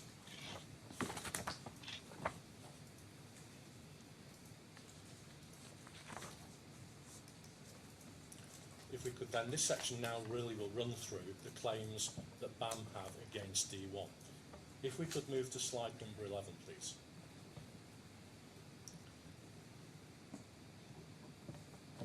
I'm going to skip through this section reasonably quickly because the detail of the difference where there is a difference is set out on the slides that follow, and it's probably not going to assist anybody if I just go through those verbatim. There are two areas of difference that I'd like to discuss first. There's a difference at item 3 between Mr. Atherton and I relating to the valuation of production costs. We've agreed the overall envelope of production costs in the sum of 173,658,462.53. Mr. Atherton provides a second valuation, and this second valuation only accounts for what are called procurement payment requests. Procurement payment requests were a document issued, I understand, by D1 requesting that BAM paid for certain procurement items. The PPRs ran, so far as I can tell, up until the point that BAM took over D1's work. So consequently, to only consider the PPR costs would not account for the entire costs that Mr. Atherton and I have agreed on.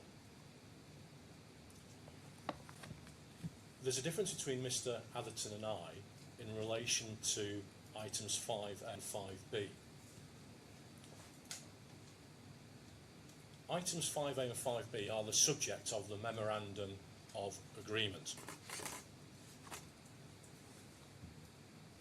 If we could please move forward to slide number 14, please. It's Mr. Atherton's position that he's not able to reconcile the amount in the MOA with the supporting backup provided in the MOA. Now, bearing in mind that the MOA is signed and agreed by the parties, the figure in the MOA for the glazing washing machine and the cutting machine is €1,103,884. I have gone through the document, checked the documents to balance to the sum of 1103,413.56. I have not carried forward that sum because there is actually a credit for attestation fees that was not considered in the amount agreed in the MOA, so I have removed that figure, and I carry forward in my valuation the AED equivalent of €1,103,413.56. Whilst there isn't an invoice for the water jet cutting machine, bearing in mind it has been agreed in the sum of 1,103,884 with other items, there are, however, payment transfers from the bank to the suppliers that do reference and correlate with those amounts. The other area of the other areas of difference, very briefly, are in relation to the costs incurred after the 31st of October. It is a relatively small amount, and this is on slide, and this is on slide number 15. The difference here, and it is that Mr. Atherton values a slightly larger amount than I, is due to sample size differences, where he values some items in his sample that I don't value in my sample. Where we have a common sample, there is a difference in how we deal with some small value items from Dabas, who are the electrical supplier providing the LED lighting. But as I say, overall, the difference is relatively minor. If we could move on now briefly to the sort of variations, and that is on page number 16, slide number 16.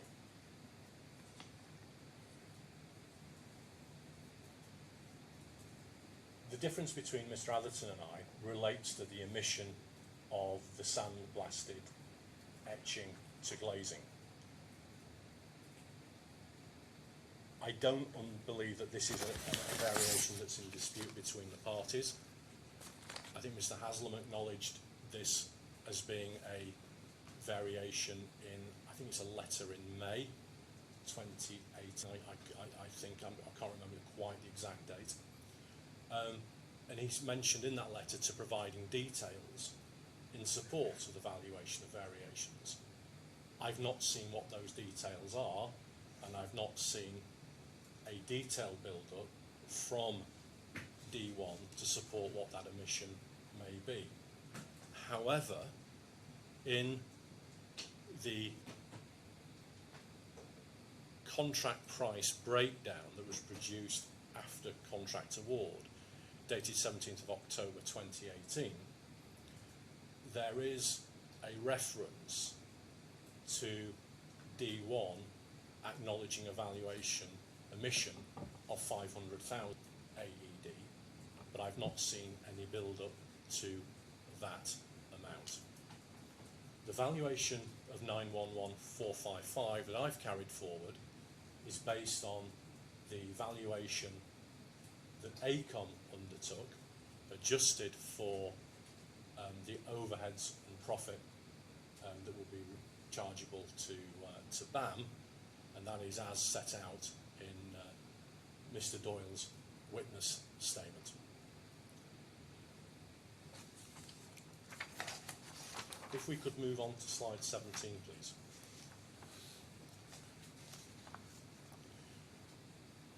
The experts have agreed various adjustments that are to be applied to the valuation, or cost, sorry, let me go backwards. The experts have agreed various costs that have been incurred by BAM in the recovery of the bonding guarantee, the amounts paid to D1 and the amounts paid to D1, but including Affan Building Services. And they are the amounts in the first table on slide 17. We've also undertaken an exercise to break down the costs incurred by in completing D1's works between periods pre and post June. There are adjustments or two valuations, one including payments to Affan Building Systems and one's excluding payments to Affan Building Systems. The difference between Mr. Atherton and I is in relation to the dates we use to calculate the cut-off. I have used payment dates, whereas Mr. Atherton, I believe, has used invoice dates. If we move to BAM's claims against D2, this is on slide 19, that is agreed between the experts, and there's nothing really further to address on those slides. If we move forward, please, to slide 21,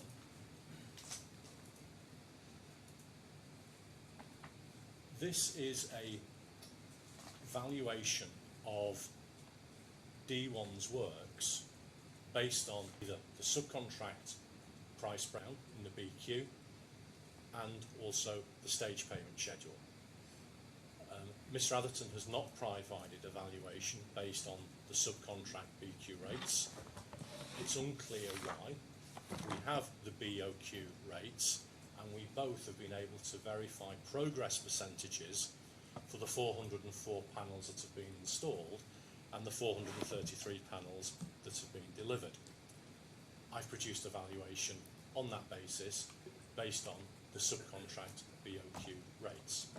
It can be seen from table 1 that we both agree the amounts that are to be adjusted to reach a valuation for amounts paid and the advance payment bond.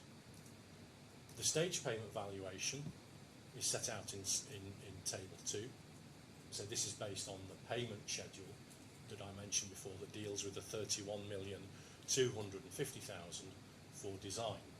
And we can see, based on this valuation, that Mr. Atherton values a slightly higher, I value a slightly higher amount than Mr. Atherton, and that's because I value the delivered the delivered panels at a slightly higher percentage, in that there are 433 panels and 404 installed.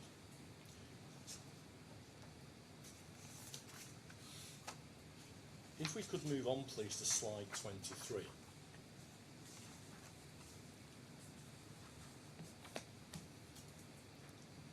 This is the original D1 claim that was explained and set out in the particulars of claim. And essentially what we have is the subcontract price, which, as I mentioned before, seems to have been retrospectively calculated, and that is based on panel sizes of 4 by 2 metres. There's a as-built design amount, and across the two we have a adjustment factor, we have a difference, and then we have an adjustment factor, and the adjustment factor of 70% is applied on account of there being an increase to 70% of the panels where the panel size has increased. And that translates through to the valuations in column G, in totals 183, 733, 747.29. If we could go, please, to slide 24.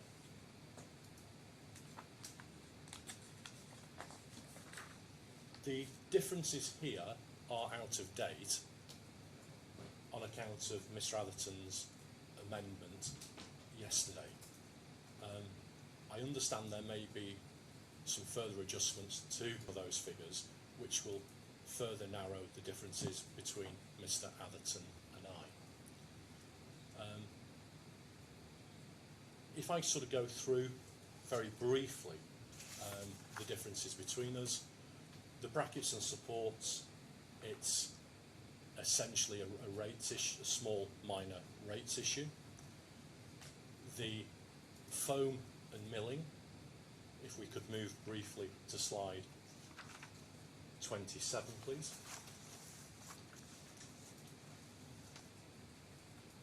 The provision of foam is a unit rate issue. The foam milling is essentially to do with a difference in approach to the valuation of depreciation. I value it across 5 years. Mr. Atherton values it over 3. The 5 years is consistent with the price breakdown that was produced in 2016, which refers to equipment having this type of equipment having a useful life over 5 years. If we could move on to slide 28.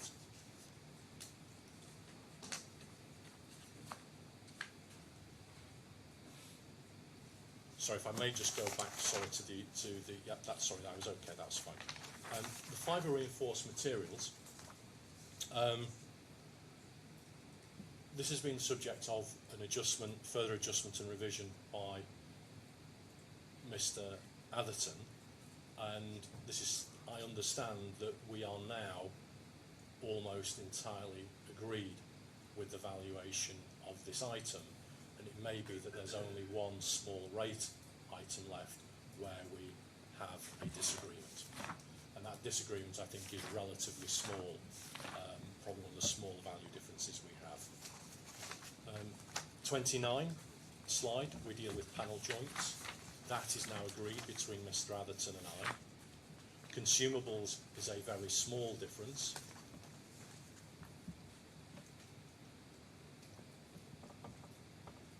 Ovens, I've been unable to provide a valuation due to a lack of information. This is on slide 31.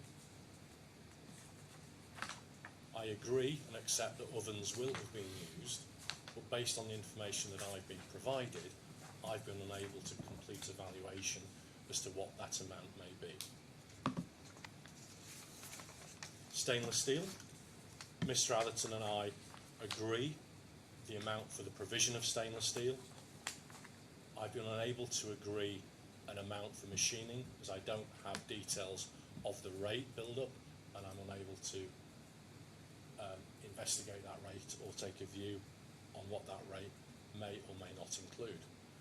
For stainless steel accessories, Mr. Atherton has revised his valuation and removed an item for overheads and profit. Mr. Atherton's taken the claimant's, D1's amount, which we both agree lacks supporting information, and has prorated up to 404 panels.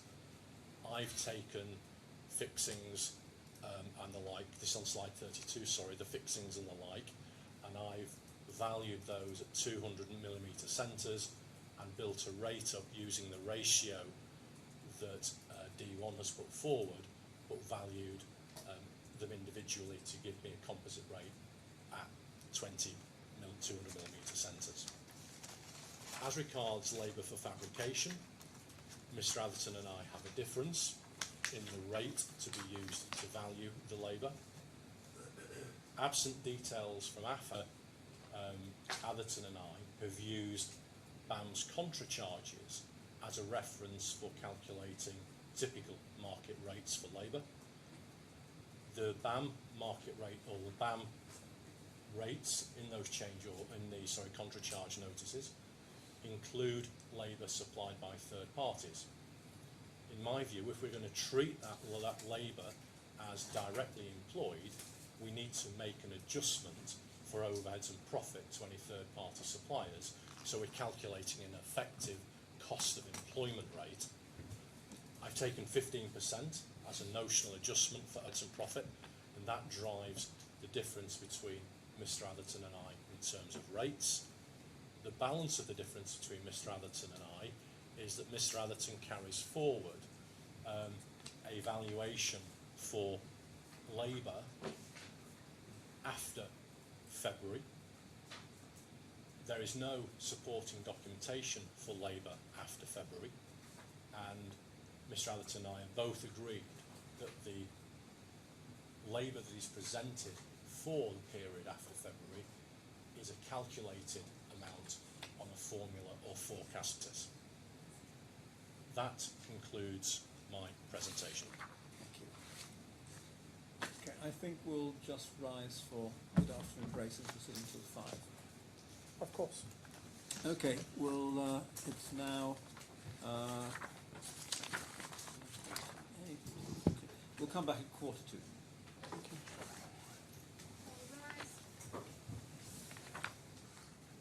I'm sorry that it was rather longer than anticipated, but I ended up in a telephone conversation with the museum authorities. I think the less I say about that on the public record, the better.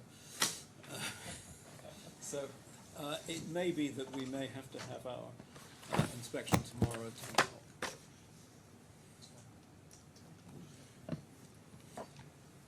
So, Mr. Hussain, you're going to, I think, have your cross-examination. Mr. Kenyon, if we can take up your slides, it's slide 7, please. Sure. It'll just come up. So you mentioned the tender return calculation on the 3rd of September 2016. Correct. And you rightly mentioned that the pricing document is based on 9 by 2.2 metre panels, correct? Yes. So if we go to the document at 7, combined bundle 747,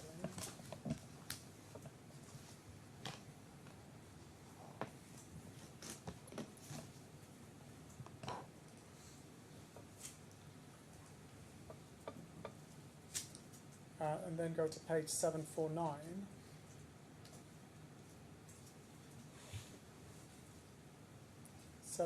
Within that document.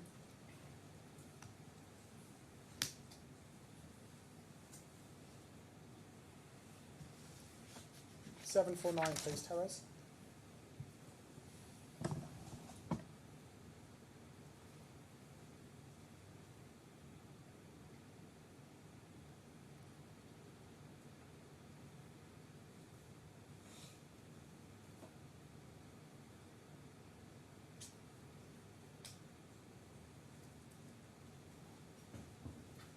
I'm so sorry, Mr. Kenny, just bear with me.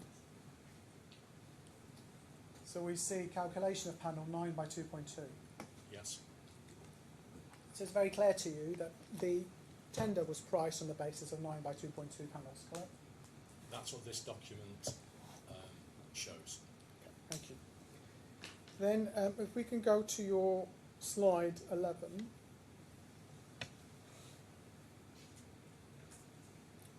There's a remarkable and laudable degree of agreement between you and Mr. Atherton on the claims figures, yes. And if we just look at one of the few items, it's quite a small item, item 10, there's an adjustment for a negative variation. Yes. And that's not agreed. And I just want to look at that in terms of the approach. So if we go to your report at file 17, page 10, just bear with me, come on.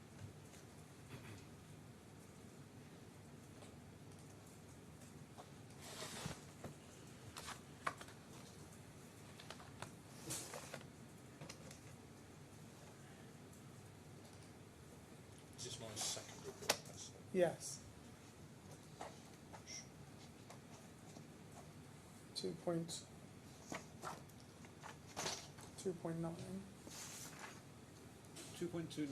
Yes, this is that item we were looking at. The What page is that on my report, please? Sorry, I can't see. page 10, Okay. PDF page 10, 2.2.9. It's both the PDF and internal page 10. Okay.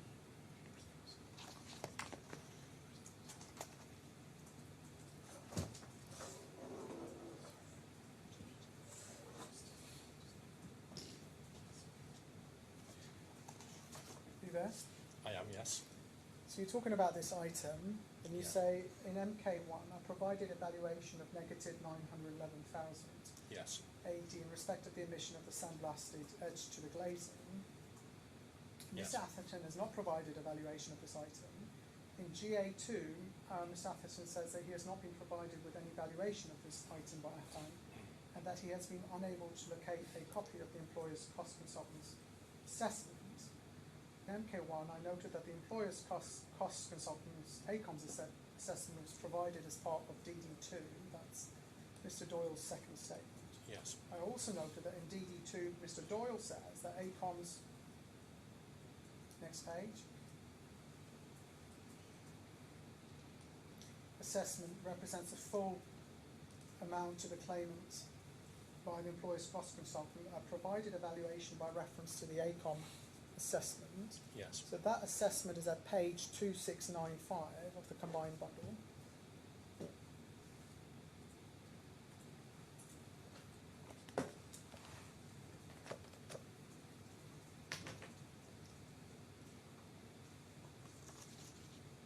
If you can, is this a document you used, Mr.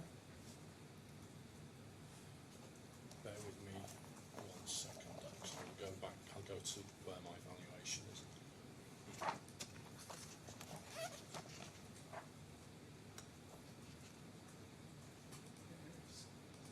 It says, if you scroll down, please, Teres. Yeah, if you pause there, see the reference up. Yes, that's the. Go up, please, a little bit, Teres. There, pause. Omit sandblasted edge to glazing.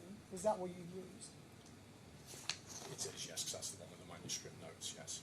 So I think it's fair to say that there are items where you or Mr. Atherton may not have the ideal backup, but you would like to interrogate the figures yourself. And where that's the case, you very correctly have said, this is what I have, this is what... Is that fair? That's in relation to this item, yes. Okay. And Mr. Atherton has done that for a number of the items where there is still a dispute between you. So he's put in a headline figure, but you both agree that there's nothing behind that figure. Correct. So then it's a matter for the court. Evidence. Yes, thank you. That's really helpful. So that's on the approach. Just to kind of look at some of the other helpful items that you and Mr. Atherton are agreed on. If we go to file 22 and the second joint statement, at page 8, just bear with me, it'll come up.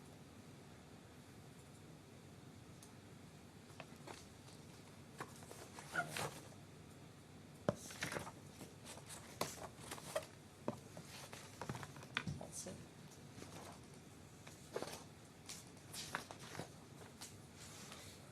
Just 1 moment. Sorry, it's the first joint statement. I'm so sorry. It says file.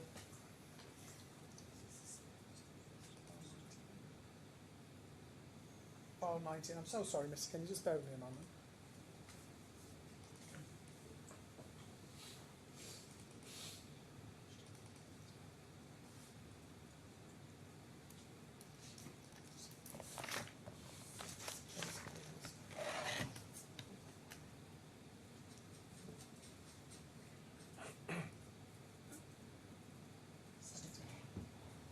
Page 17, I'm so sorry. Your Honour, you're gonna, I have a confession to make that my laptop is frozen, so I'm using Mr. Blakeway, so do bear with me.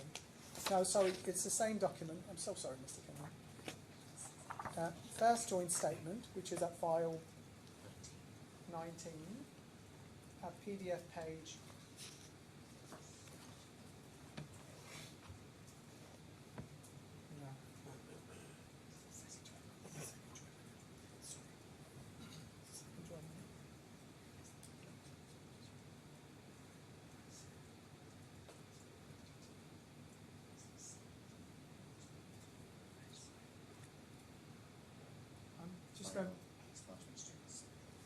Right, we're getting there. I'm so sorry, Mr. Kenyon. I'm sorry, Your Honour. It's okay. If we go back to file 22, apologies, Teres. File 22, second joint statement. Sorry, I'm so sorry, Your Honour. Is the second joint statement? so we are back at... Yes. Hopefully this will be the last of the hiccups. Fingers Okay, crossed. and page... page 9. Page 9. There we go. I'm so sorry, Mr. Kennedy. So I'll wait for Your Honour to catch up, or to get there, sorry.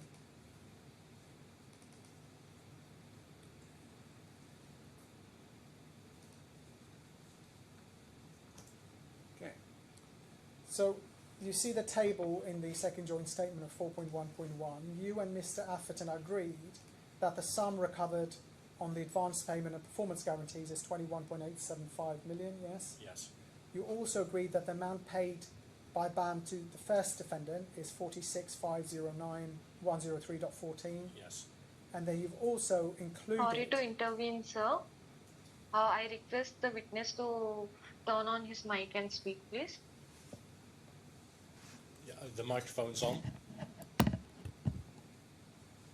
Yes, sir. Thank you. And you are, if you look at item, so that's item E, and then item G is if you include, or if you add to that figure at item E, a payment made to a company called Affan Building Systems LLC, then your payment made is 54,357,210.80, yes? That is correct. Okay, that's useful as a parameters. If I can then hand up, or if we can bring up as well, please, the presentation that Mr. Atherton will give shortly, simply because that updates the figures and reduces the differences between them.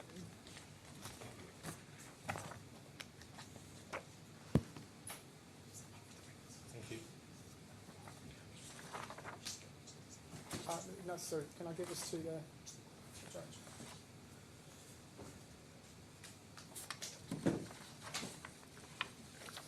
And if we go within that to page 8.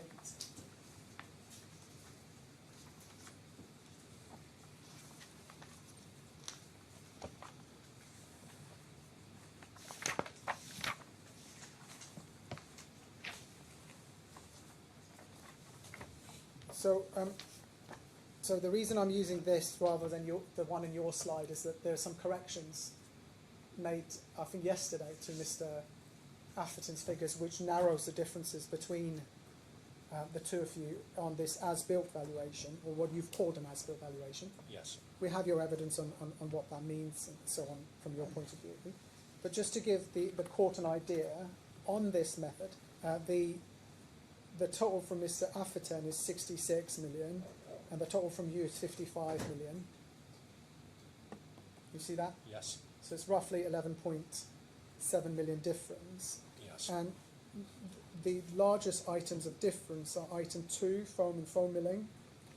And then there is fibre reinforced materials, on which I understand that there is a prospect of further discussion between the two of you. Yes, I'd be surprised if that's not fundamentally agreed with, Okay. or a small difference. So I'll put an asterisk against that. And then the next big item is the ovens. Now, with the ovens, I think I can be quite blunt. The point is that Mr. Atherton has just taken forward a figure that was in the claim. Yes. And your evidence is, yes, you accept that there would have been ovens and some cost, but you have nothing to go behind that figure. Correct. And Mr. Atherton, there is nothing to go behind Correct. the figure at present. Okay. And then the next big item is the stainless steel, which I'll come to in a minute. And then finally the labour for fabrication, which you helpfully spoke about in your presentation and was the subject of a further report and some further documents that were produced. Correct. So really if we're looking at the big items, it's the foam milling, stainless steel and the labour for fabrication. I'm assuming that you and Mr. Atherton may, fingers crossed, speak further on the fibre reinforced materials. And on the ovens, there's not much more to say other than there's a figure and nothing Correct. further. Is that fair? Is that a fair description? I think that's fair, yes. Okay. So with that in mind, and again, you're both to be commended on a very clear joint statement, which, to the extent there are differences between you, explains them quite well. So if we go to the looking at the foam and foam milling, if we can go to the first joint statement, file 19, page 32.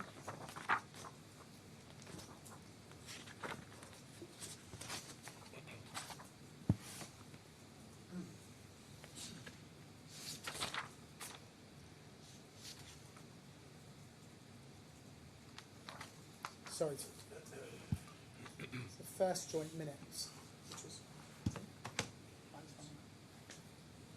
Have a reference, please. You're on its file 19, first joint minutes at PDF page 32.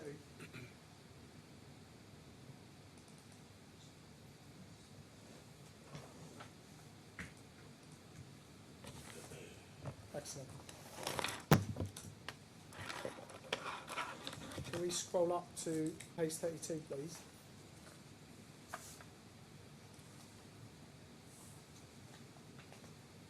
Yeah, that's it. Thank you so much. So we have if we can just see the top of the table, please, operator, as well. Just one line. Thank you so much. So we have item F, which has a summary of reason for difference. To the extent there's an agreement, that's normally where it's noted, and then both you and Ms. Atherton have given your comments, yes? Correct. So if we look at the provision of foam, what it says is that you've agreed the quantities. Yes. And there is a difference of roughly 500,000, 538k between you because you're using different rates. That's correct, isn't it? That's correct. And what this can be the subject of written submissions, but Mr. Afferton, if you look at his comments, has based his valuation on the rate in a particular purchase order with a firm called, or supplier called Poly. And you, I understand, have used a blend of rates, but you in doing so, you've looked at what BAM paid, because BAM purchased some foam as well. That's part of its claim. Yes, during the time when they were, I think before the taking over, when they were purchasing foam on behalf of BAM, I think, on behalf of D1, yes. But the rate BAM paid for the foam, and if it got a better rate than what Affan did, is not relevant to the question of what Affan should recover, is it? No, I mean, we have a purchase order for some foam, which is the rate that Mr. Atherton has used, and I've gone and looked in per sense at the rates that were generally being paid for foam at that time, and the rates that I've seen are broadly consistent with the rate that D1 is valuing, and on account of that I've carried forward the rate that D1 had applied. So my rate is D1's rate that I felt was consistent with the overall blend of rates that were presented or that I've analysed in my first report. But you'll agree with me that as a matter of interrogating the quantum, what BAM paid should not be relevant to determining the cost paid by Affan. Well, what I've done, I've tested the rate that was being valued by D1 of 1098.11, and I found that to be consistent with the rates that were being valued by BAM during the period it was providing foam to D1. So I'm happy that that's a reasonable rate to be used, and the purchase order rate is just for that particular purchase order. It's not necessarily the rates that were being paid for all of the foam. So I think, again, the rate that I've used is consistent with D1 for the reasons I've explained. Okay, well, we have your different positions, and we can take submissions on that. Then if we look at there's two items to the foam. There's the actual purchase of the foam, and then there's the foam milling cost, yes? That's correct. And we scroll down, please, on that useful table in the first joint statement.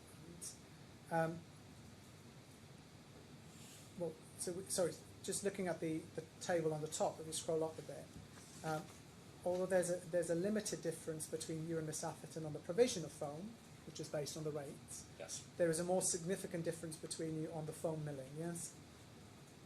You see that? Yes, exactly. And then you explain the reason for that difference under the headline foam milling in that useful table. It says your valuations are based on the same quantities hours, but the difference relates to the hourly rate for foam milling. Mr. Atherton values an hourly rate of 458 dirhams, whereas Mr. Kenyon values an hourly rate of 198.64 dirhams. And then if you look at the breakdown of that rate, that rate is a function of essentially the costs of the milling equipment and various works involved with setting up that equipment, yes? Correct. So you are agreed on perhaps the largest single item, the purchase cost of the machine, so not agreed. You're not Yes. far off That's correct. on the purchase cost of the machine head. Yes. But then if we look at the item called base setup including steel structure, the 1.267, Mr. Afferton has allowed the claimed sum, whereas you've allowed 0. Correct. And if we scroll down, similarly, there are other, sorry, we're looking at the, so the top of that page, item 4, item 6, 7, and 8. The figures are from essentially the claim, and you said you've Yes. not been able to go behind those Yes. figures. So my understanding is that for the, sorry, no, am I going too fast for this to be? No. This is fascinating. I'm sure. Well, it's one of the good things about a lot high level of agreement between Yes. two quite reasonable experts. So on this, if we go back up a page to item 3, Yes. so item 2, Mr. Atherton says that he has seen a quotation for the items that goes to the build-up of the 1.267. Yes. And your point is, well, the quotation is all you've seen, and you've not seen anything else for the other items. Yes. Okay, so then it's a question of whether that satisfies the evidential burden for this item. Okay, on the next large item of difference, we go to the stainless steel, which is, bear with me, I'm assuming you gentlemen will speak about the fibre reinforced material. And I've already taken you as far as I can with the ovens. So if we go to item 8 in this table, which is at page 35 stand, Yes.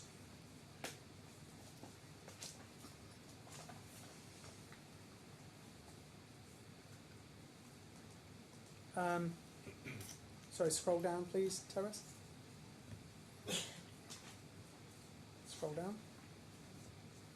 Thank you, item 8. Page 36, I'm so sorry. So on this one, it's divided into, you see a table with the items making up this claim. And Mr. Atherton agree, I mean, we can forget that 21 fills, but essentially agree the valuation of the provision of the steel. We do. And then for the machining,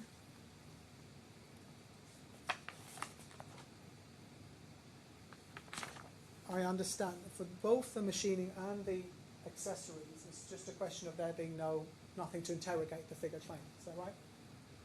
For the machining, yes, in that there's a rate of 610, and I've not been able to find any details behind that or what it comprises.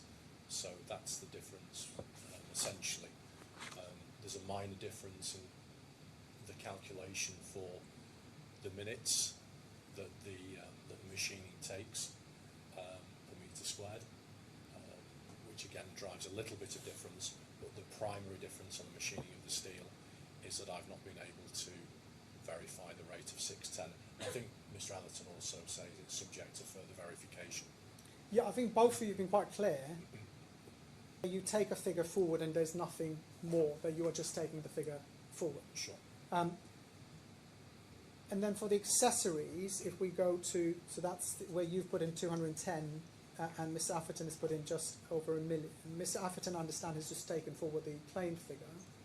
No, he's done something slightly different. He's taken forward the initial figure and then prorated it to arrive at a figure of about 800,000, which he then adds 16.9% to. In his updated valuation, he removes the 16.9, so we don't have a duplicate. What I've yes, done, sorry, that is one. and for me, I've taken the components and valued them at 200mm centres across the surface of the panel. That's very fair, Mr. Kenyon. I'm grateful for your clarification, and you're correct. If we just look at page 37, you explain that you've, in the absence of supporting information, you've calculated a provisional rate based on fixing studs at 200mm centres Yes. across the area of the stainless steel cladding. And then if we go to the last item in terms of the large items of difference between you on the as-built, what's called the as-built valuation. If we look at, perhaps we can look at your slide 33. That might be the easiest way to do that. Yes. So in terms of the differences between you and Mr. Atherton, there is an exhibit that was provided that showed the man hours recorded at the time, Yes. dividing them between labour provided by BAM, Yes. and when I said provided by BAM, I mean through suppliers, Correct. and labour provided by Affan, Yes. and that one of the big differences is that that only goes up to February 2019. Correct. And what Mr. Atherton has done is he has prorated, to use it. I wasn't aware Mr. Hudson had prorated it. I think it was already. Okay. So he's taken the forecast, sorry. Yes. He's taken the forecast and taken it forward. There was quite a complicated formula that was used to fill in the amounts for March, April, and May. Okay. And then that accounts for part of the difference in that you've said, look, you're not comfortable taking man hours for February 2019. I've provided an alternative valuation that corresponds with the hours that Mr. Atherton has put forward. But for your primary one, that's one Correct, of the differences. yes. The other differences in terms of the rate. Now, what both of you, I understand, have said is that you can see a rate claimed by BAM for labour. Yes. Mr. Atherton has used a particular rate of 25 dirhams. Your point is that the rate there you would like to, you blended the rate. No, I think we both use a blended rate. Okay. So Mr. Atherton, there are contra-charge notices. I think 1, 2, I forget exactly how many. Mr. Atherton takes the total labour cost from those, divides it by the number of hours, and gets a rate. Whereas I'll step one step further back. We don't have the costs for Affan. So what we've had to do is use equivalent market rates to be able to provide a value. So we've used the rates at the time that BAM had for its labour that it was contra-charging to Affan as being reflective of market rates. So Mr. Atherton has added all the labour up and divided it by the hours to arrive at his rate, and that then added 16.9%.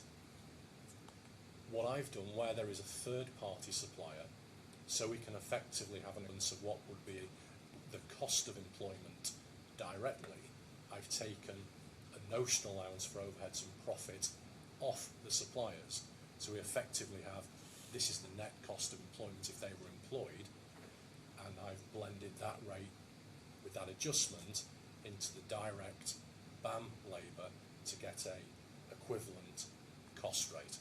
That's the difference between Mr. Atherton and I.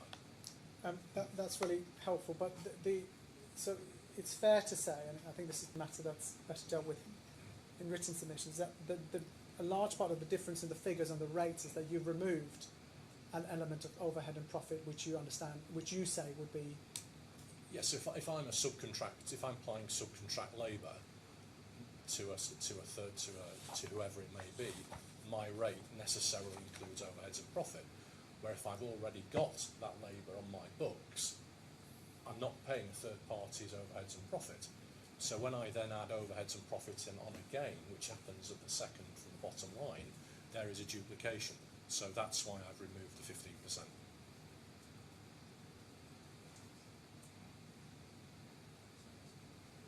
I understand what you've done, but Affan was also using labour suppliers, so it would have had to pay them an element of profit on a market rate. I don't know. It's not something that I've looked at. Okay, thank you. We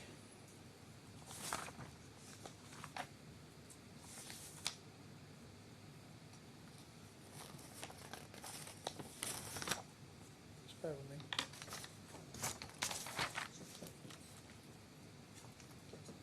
Oh, sorry. Yeah.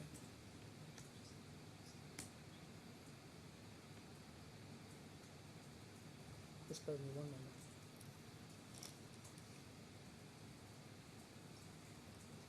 So we then can go to your slide 21, please.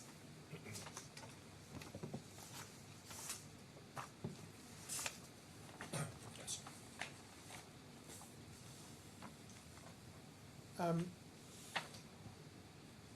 So table 1 is, I understand, well, you've got the reference for it, but it's a table in your first joint statement, I believe, or second joint statement. Yes, It's the first, yes. first joint statement. So what both you and Mr. Atherton have carried out an exercise where you have looked at applying Annex 3 to the subcontract to come to valuation, yes? Yes, I provided an equivalent valuation to the one that Mr. Atherton first put forward, yes. And I take your point that you say that that might not be the correct method. That's a question of contract. But in doing that, in doing a like for like, you're not far off in terms of your valuation. Yours is 75.6 million. That's the top table. Yes, And Mr. Atherton's is 73.9 million. correct. And then you have carried out a valuation of progress against subcontract bill of quantities rates. Correct. But that's not something that's in Annex 3. That's an exercise that you've conducted on. Yes, I can certainly, I think as I alluded to in my presentation, I passed my opinion on the use of the stage payment schedule, the BOQ rates, as an alternative way of looking at the evaluation of progress that doesn't essentially suffer from, I don't mean this in a negative sense, but from the loading of rates that would appear. But on the other hand, you said that the bill of quantity rates have no breakdown. Correct. So, I mean, for all one knows, they could have been filled in to justify the contract price rather than actually represent anything. Well, I think they do have status in the sense that they're there to be used for the valuation of variations, Yes. so they have obviously some standing. Yes, on that, if we go to, I don't want to put you on the spot and debate the contract with you, but just get some understanding of the limitations of that document. If we go to page 1436 of the combined bundle,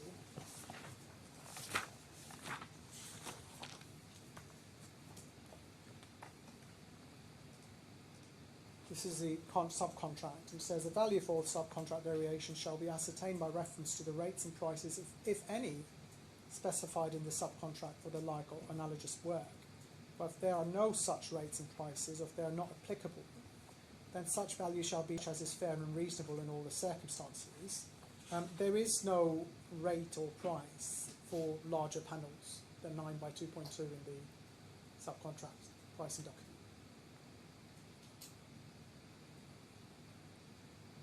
I don't know, I'd have to check. Okay. That's very helpful, Mr. Kenyon. That's all I have. Thank you. Okay, thank you. Thank you very much, Mr. Hussain. Lord Marks, any re-examination? I have no reason. Thank you very much indeed, Mr. Kenyon. you. All very helpful. Thank you. Thank you. I think we've got time, have we, for Mr. Atherton to make his presentation? Yes, of course.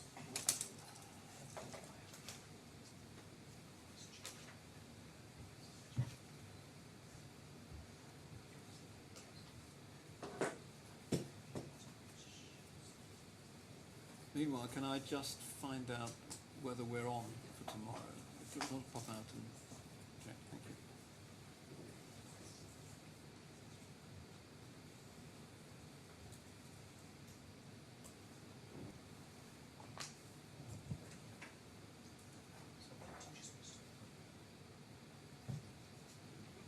Is Mr. Atherton going to take the stand? Yes, sorry, sir, please.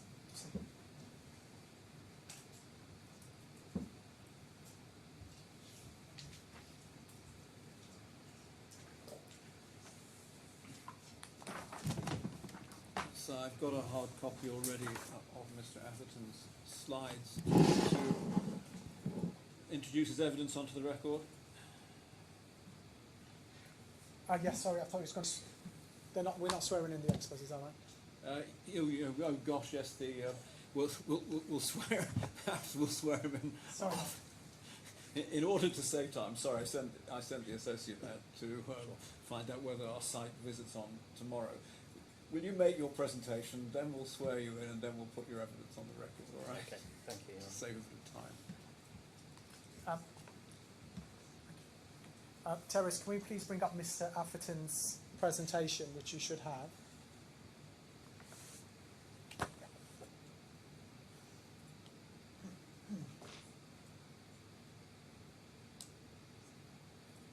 So please give the reference, sir.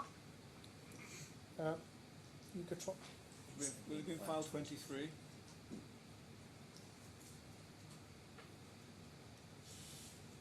That's the correction. It's down. Go for using, that's it. Yeah. Great. Well, Mr. Atherton, if you just present that, because I say that I will be brief, Your Honour. I Take think the Mr. reference. Kenyon has covered most of the same points that I wish to cover anyway. You have to speak up a bit as well, I think. Okay, so if we can go down to the next page, please.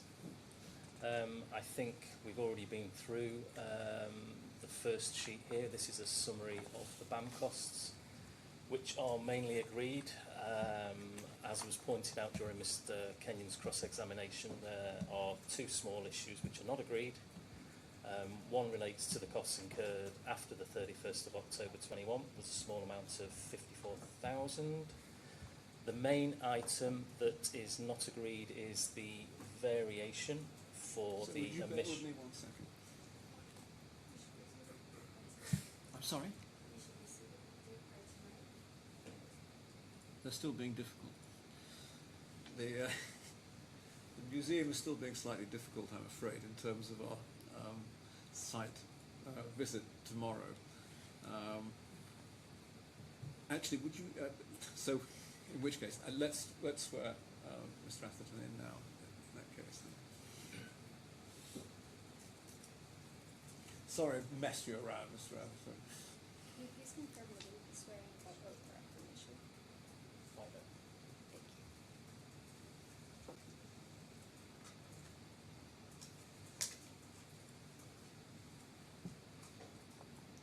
Please confirm your full name and occupation for the court's record. My name is Graham John Atherton. I'm a chartered quantity surveyor. Thank you. Please repeat this card. I swear by Almighty God to tell the truth and nothing but the truth. Thank you. Thank you. Thank you. I'm sorry for that. No problem. Do carry on. Yes, sorry. So the main item on the BAM costs, which we have not agreed, relates to the variation for the omission of the sandblast etching from the glass. If we could move to the next slide, please. The main reason that I haven't undertaken a valuation of this particular omission is that the documentation that I have looked at contains an unsubstantiated provisional variation which was prepared by the employer's cost consultant, and I have not seen any evidence as to the actual value of the work omitted under the main contract. Next slide, please. In terms of the valuation that we've carried out under the subcontract, the terms are contained in Annex 3 of the subcontract. This confirms that an amount of 31,250,000 of the agreed subcontract price for design works. There is then a percentage against progress for completed panels delivered to site that are not installed at the end of each month at 70%. And then the balance of the subcontract price is paid progressively on a pro rata in accordance with the progress of installation. That would be the remaining 30%. Next slide, thank you. As we've already discussed, has already been during Mr. Kenyon's cross-examination, we have both undertaken to produce a valuation of the work completed in accordance with the payment terms under the subcontract. And at the moment, on the stage payment schedule, there is a difference between us, only very slight. Mr. Kenyon has valued it at 75.6 million. I have a valuation of 73.9. Mr. Kenyon has also provided a valuation based on progress against the subcontract rates. Yes. I haven't done that simply because it's not the procedure that's set out in the subcontract. The main reason for the difference on the stage payment valuation, my valuation is based on 404 panels delivered and installed. Mr. Kenyon's valuation is based on 433 panels delivered and 404 installed. I believe there is evidence available to suggest that 433 panels have been delivered. However, I was only provided with delivery notes for the 404. I do provide an alternative valuation for the 433 and 404. Next slide, please. I think we've already discussed this, so we can move on to the next slide. We've already discussed Mr. Kenyon's valuation on the progress and why I didn't do so we can move to the next slide. This is the current summary of the as-built valuation of the progress achieved by Affan. This contains the updated figures that I issued in my correction yesterday. Yeah. And Mr. Hussein's taken us to this already. And Mr. Hussein has already taken us to this, so we've already discussed the main areas of difference during Mr. Kenyon's cross-examination, and I'm sure I will be asked more questions on it very shortly. So if we can move on to the next slide, please. One issue that we have both been unable to value is D1's claim for the design and production management, site management and installation. This is due to a lack of evidence provided to substantiate the costs claimed. However, I am aware that an amount of 31,250,000 has been certified and paid to D1 under the subcontract, and I do believe that this amount should be considered in the valuation of the work completed by D1 in the final valuation.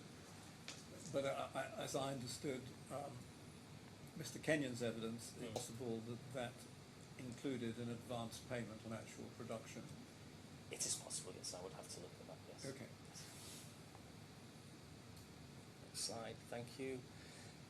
In terms of the method of valuation that both myself and Mr. Kenyon have adopted, we have, for the reasons that Mr. Kenyon explained, not used the IFC base calculation as was the method put forward by D1 in preparing its claims. What we've actually done is looked at the value of the work actually executed by D1 and valued it on a cost plus basis. We've verified costs insofar as we've been able to, based on invoices and evidence of payment where that's been made available. By way of example, using the fibre reinforced materials, at paragraph 2568 of my supplementary report, I state that I've been provided with a copy of an LPO issued to Notus Composites for the project, together with several invoices issued to Affan for the same materials, and I've exhibited these at SQER 34. This exhibit contains the LPOs and a number of invoices from Notus for the materials. The cost rates I have used for calculation purposes, and have added overheads and profit to arrive at a valuation. I should make the point that these invoices are different invoices from those contained within the BAM production costs, and represent costs incurred by D1 and not costs incurred by BAM. This methodology, I believe, is the method that we have adopted throughout the valuation of the executed works. Next slide, please. I think all of this has probably been covered, but I will go through it very quickly. The main points of difference on the materials, just the headline issues on the brackets and supports. I believe the quantities are agreed. The rates are the main issue, where invoices are missing, as we have heard during Mr. Kenyon's cross-examination. I have carried forward D1's rate, and this is subject to further verification. I understand that Mr. Kenyon has researched rates for missing items and has used these rates in his valuation. Similarly, on the foam, quantities are agreed. Rates, I have based my rates on invoices from Polychem, which was the supplier of the foam to D1. Mr. Kenyon has based his rates on quotations and invoices from Insultherm and Smithline, who were the supplier of foam to BAM. Foam milling, ours are agreed. The rates are the main issue again. As was discussed during Mr. Kenyon's cross-examination, the main issue here is the calculation for the concrete base. And apart from a quotation from High Roofs contracting for the concrete for the base, which is actually quite a small proportion of the overall valuation, the remaining items we have no information and remain subject to further verification. I've also made a note there of where that High Roofs quotation is contained within the defendant's disclosure, because I think Mr. Kenyon made the comment that I may have not referenced, provided the exhibit with my report. So I hope that helps. Again, due to the lack of information, Mr. Kenyon has not valued this. We have a slight difference on the depreciation. I have used D1's calculation, again subject to further verification, and I understand that Mr. Kenyon has undertaken a different assessment based on some information that he has located in the tender submissions. Next page, please. So Mr. Kenyon was reasonably optimistic that fibre reinforced materials could be agreed. Yes, I've had a discussion with Mr. Kenyon. I have looked at the calculation. I'm reasonably optimistic that it can also be agreed. I do have another question from Mr. Kenyon, which I can discuss with him. Yeah, well, and hopefully settle that matter. Yes, agreement is best.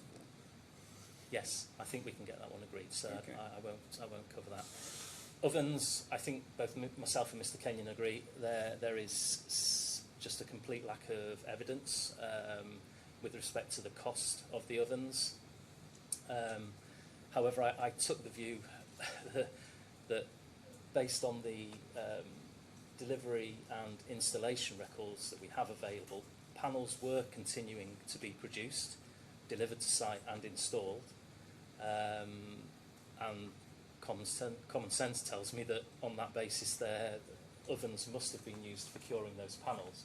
I do understand that there is a lack of evidence, but I have used D1's calculation to value the cost of the ovens for the 404 panels that I said have been delivered and installed, again subject to further verification. And I am continuing my investigations to see if there is actually any further information available in respect of the cost of the ovens. Okay. I understand the basis that Mr. Kenyon has not valued this due to a lack of evidence. Next page, please.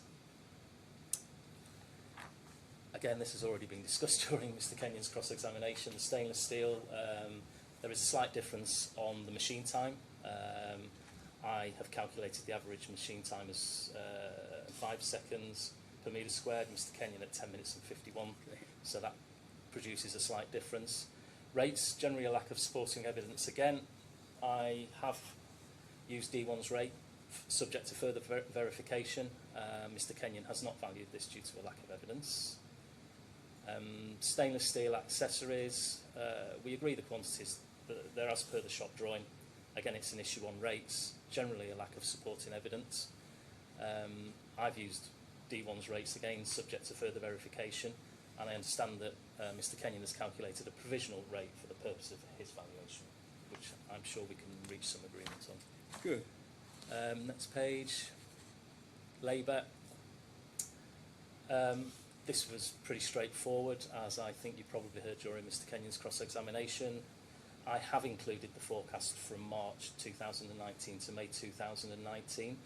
I undertook to review the forecast in terms of the quantity of work that was left to complete, and I thought that the hours were reasonable. There is a very complicated calculation as to how they've reached the forecast, but in my opinion it looked like a reasonable forecast. I understand that Mr. Kenyon takes those hours but has provided an alternative, so we would effectively agree the hours on the alternative basis. Okay. The issue on the rates is the deduction for the overheads and profit from the third-party labour suppliers. Mr Kenyon has made an allowance for that. I have not. I haven't seen any evidence to support the assumed level of overheads and profit for the suppliers, and I would need to consider that if D1 was in the position where he was having to employ third party to supplement his labour, he would possibly be having to pay them the overheads and profit as part of the cost to D1. So Okay. I've included it. Great, thank you very much. I think very that's it. helpful. Right, Lord Marks. Oh, yes, but I thought he was going to put in his evidence. Oh, I'm sorry. Yes, you're Oh, yeah, we absolutely haven't- right.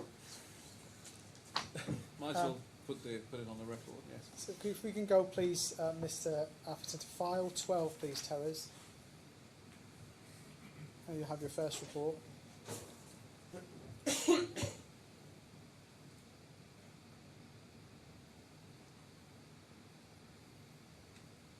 Do you recognise that as your first report? If you scroll down, please. Yes, it If is. we go to page 92.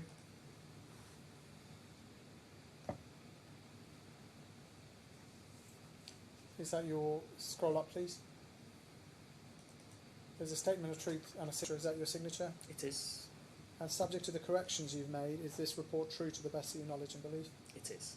We go then to file 16, please. Let's see your. Do you recognise this as your supplementary quantum expert report? Yes, it the is. 5th of July. Yep. Go to page 105. You see a statement of truth. Is that your signature below? Yes, it is. And subject to the corrections you have made, is your evidence in the second report true to the best of your knowledge and belief? Yes, it is. You're going to then go, please, to file 19, the first joint minute. Do you recognise that as a first joint minute that you created with Mr Kenyon? Yep. Go, please, to page 42. Is that your signature? Yes, it is. And insofar as you've stated your opinion and subject to the corrections you've made, is your evidence in this first joint minute true to the best of your knowledge and belief? Yes, it is. We then go to file 20, please. Do you recognise that as your second supplementary report on the 25th of September?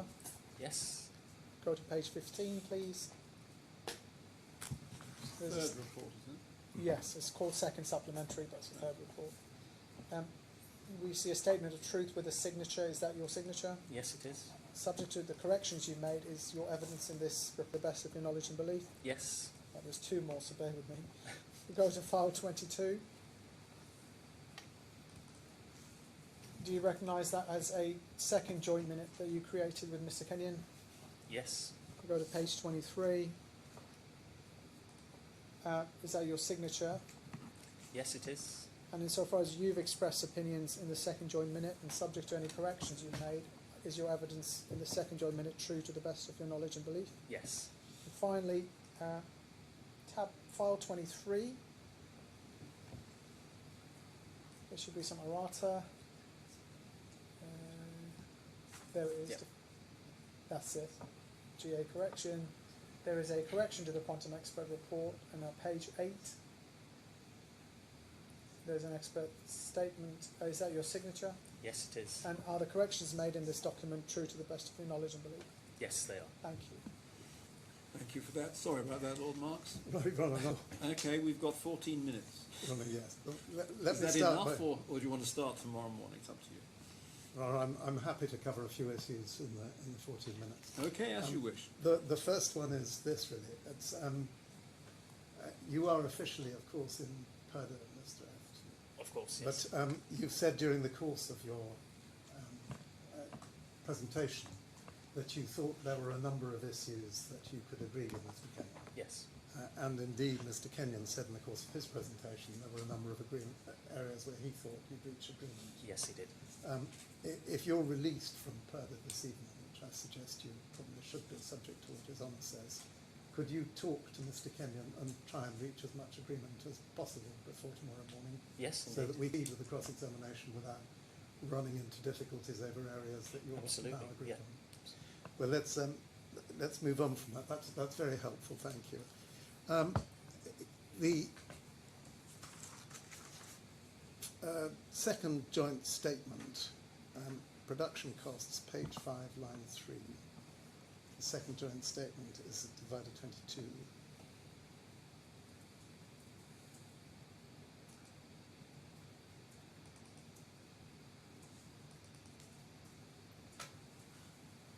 Page 5, please.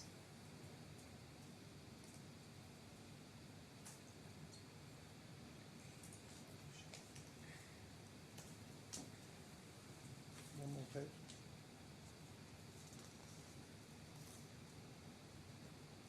It's the page with the production costs on it. I had it as page 5.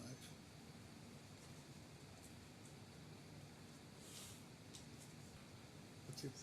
Is the next page, 'cause that's PDF page 5. Yes, So you want no, internal Numerical page 5. page 5. Yeah, I'm so sorry, yes. So I'd like you please to look at production costs. The agreed valuation is 173,658,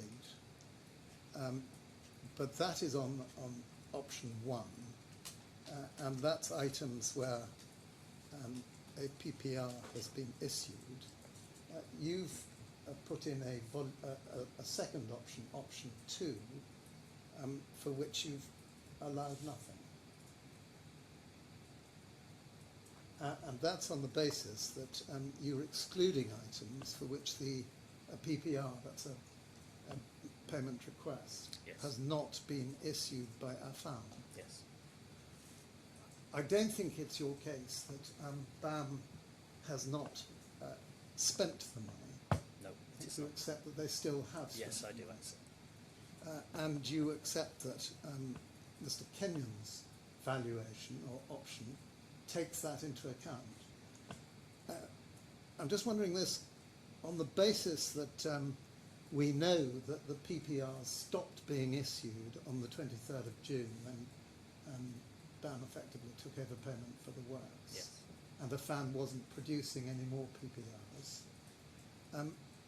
What is the justification, if any, for excluding from payment items where PPRs were not issued by Affan to BAM, but nevertheless BAM paid the money? I simply undertook to provide a valuation in the period up to the point where BAM took over the works, just to see what the difference was between the costs that D1 had actually requested BAM to pay for, and there were costs incurred in that period where there is no PPR, and I just wanted to see what the difference was between those that D1 had requested and those that they hadn't requested. I understand that that is not the case that's being pleaded. I provided it as an option only. So an option really that you would be quite understanding if the court rejected it. Absolutely. Can we move on then, please, to item 5A and 5B? This is all to do with the CMS costs of the new machinery. And I think the 5A relates to the glass washing machine. And the question is, and it's not a huge amount of money, but it's whether that should include the spare parts or exclude the spare parts. It's right, isn't it, that the spare parts were bought with the machinery? Yes. And delivered to Affan? Yes. And paid for by BAM? Yes. So there's no reason, is there, that they shouldn't form part of BAM's claim? No, there is no reason. I think the alternatives are agreed on that matter. Coming to the next one, which is the finance and miscellaneous costs, or it's described as that, but actually this is the whole of the, apart from the spare parts, it's the cost of the CMS SPA machinery, which was paid for under the memorandum of agreement. Yes. And you haven't allowed for that in your primary case, but you've allowed for, or you've said the alternative, you agree Yes. the amount. Yes, I agree the amount in the alternative. We know it's been paid, And it marries up, certainly when you take into account the bank transaction record, with the amount in the euro amount in the memorandum of agreement. Yes, I when I first looked at that, I was struggling to find the substantiation for that. I could see some bank transfers from ABN AMRO, I think it was, if I remember correctly. It was, yes. And that was really all I had, and I couldn't really correlate those payments with the cost of the CMS machines. I've since had a look at that, and as I say, in the alternative, I think we've agreed those figures. Can we go down to line 7? This, again, is a very small difference. Is this down to a I think we've gone dispute down too far. between I think we've gone down the page too far. Item 7. Item 7, yes, I'm so sorry. I'm looking at my notes rather than the... so it's this not agreed 54,000 dirhams, not a great deal of money. No. But what we're... That's something I can discuss with Mr. Kenyon this evening. I'm sure we can work 54,000 out between us. I'm sure you can. Cost more to argue about it.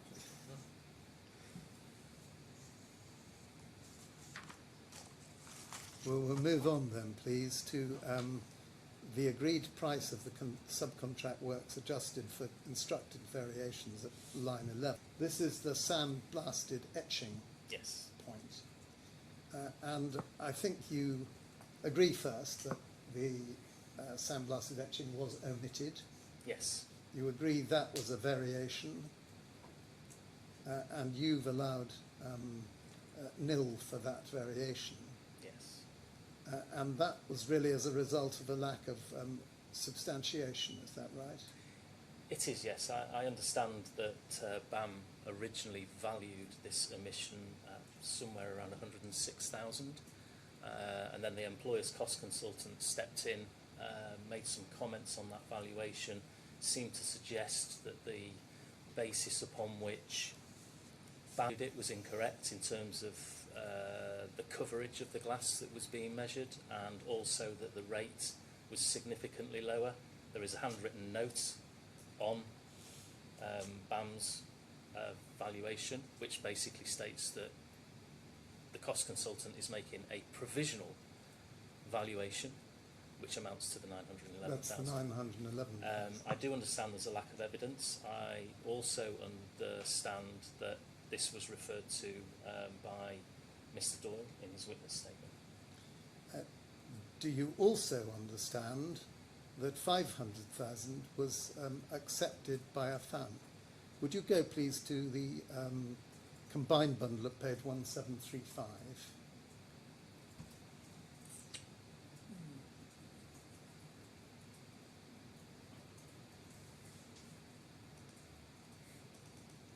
You see there were Yes. glass. This is the letter of the 29th of October 2018 from Affan. It starts at 1723. Yes. And in red writing there, emission of sandblasting to number 1, item 500,000. Yeah. So that Affan's position was that 500,000 should be allowed to work. Yes, that's correct. And the employer's cost consultant said 911. 911, yeah. So it may be you and Mr. Kenyon can agree somewhere in the middle. We'll see. I'll press on to EJM2. Well, I mean, is that a convenient moment? It's only... We're on it is. It's only 4 minutes to go. Let's just take stock where We're we on are a yes. at the moment. So, Mr. Ransom, I'm afraid you are obviously giving evidence. You can't discuss your evidence with anybody but Mr. Kenyon. Okay. If you can agree stuff with Mr. Kenyon, Yes. that will be fantastic. Thank you Okay, very I'll much. do my best this evening. Ronna, may we have permission to have a report back? Yes, Both from of us. Mr. Kenyon. Yes, From of Mr. course. Kenyon and I Yes. think from Mr. Atherton. Yes, yes. So that yeah. we can proceed on the Yes, basis I of think agreements. that obviously that's right. So let's just take stock. At the moment, we do not know whether the museum is willing to permit us to have our site view tomorrow. So we will reconvene at 10 o'clock.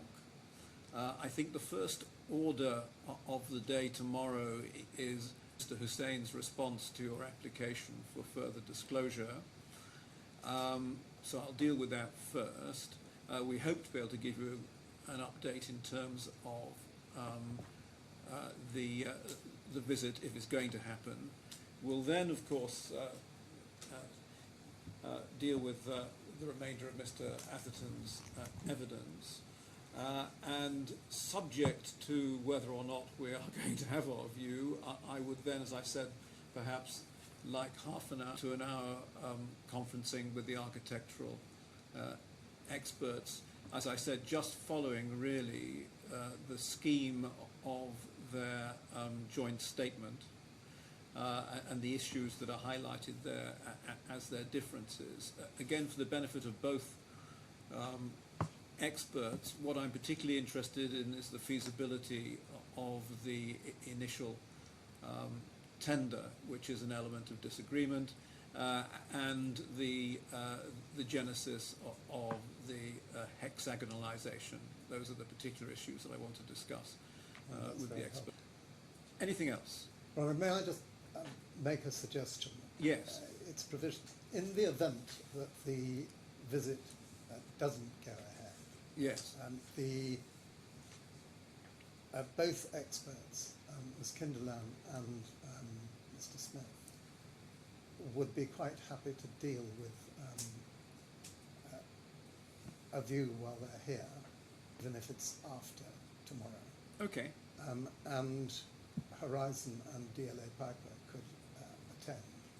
So I don't think it would What be you're asking me to say is, do I mind if neither you nor Mr. Hussein attend any view later in the week?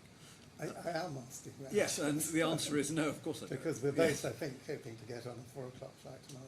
But well, that may not be possible. It may or may not be possible, yes. But either way, if your clients are happy that leading counsel don't attend, then that's fine by me. Rana, thank you very much. Your Honour, as I indicated, I'm going to be seeking instructions on the items that Mr. Yes, John Marks course. has asked for, so I will report first thing tomorrow morning. Okay, superb. Thank you very much. In which case, I will see everybody at 10 a.m. tomorrow, and we'll see where we get to. Thank you very much. Alia, there's a lady at the back. Would you show her and her colleagues through to the boardroom?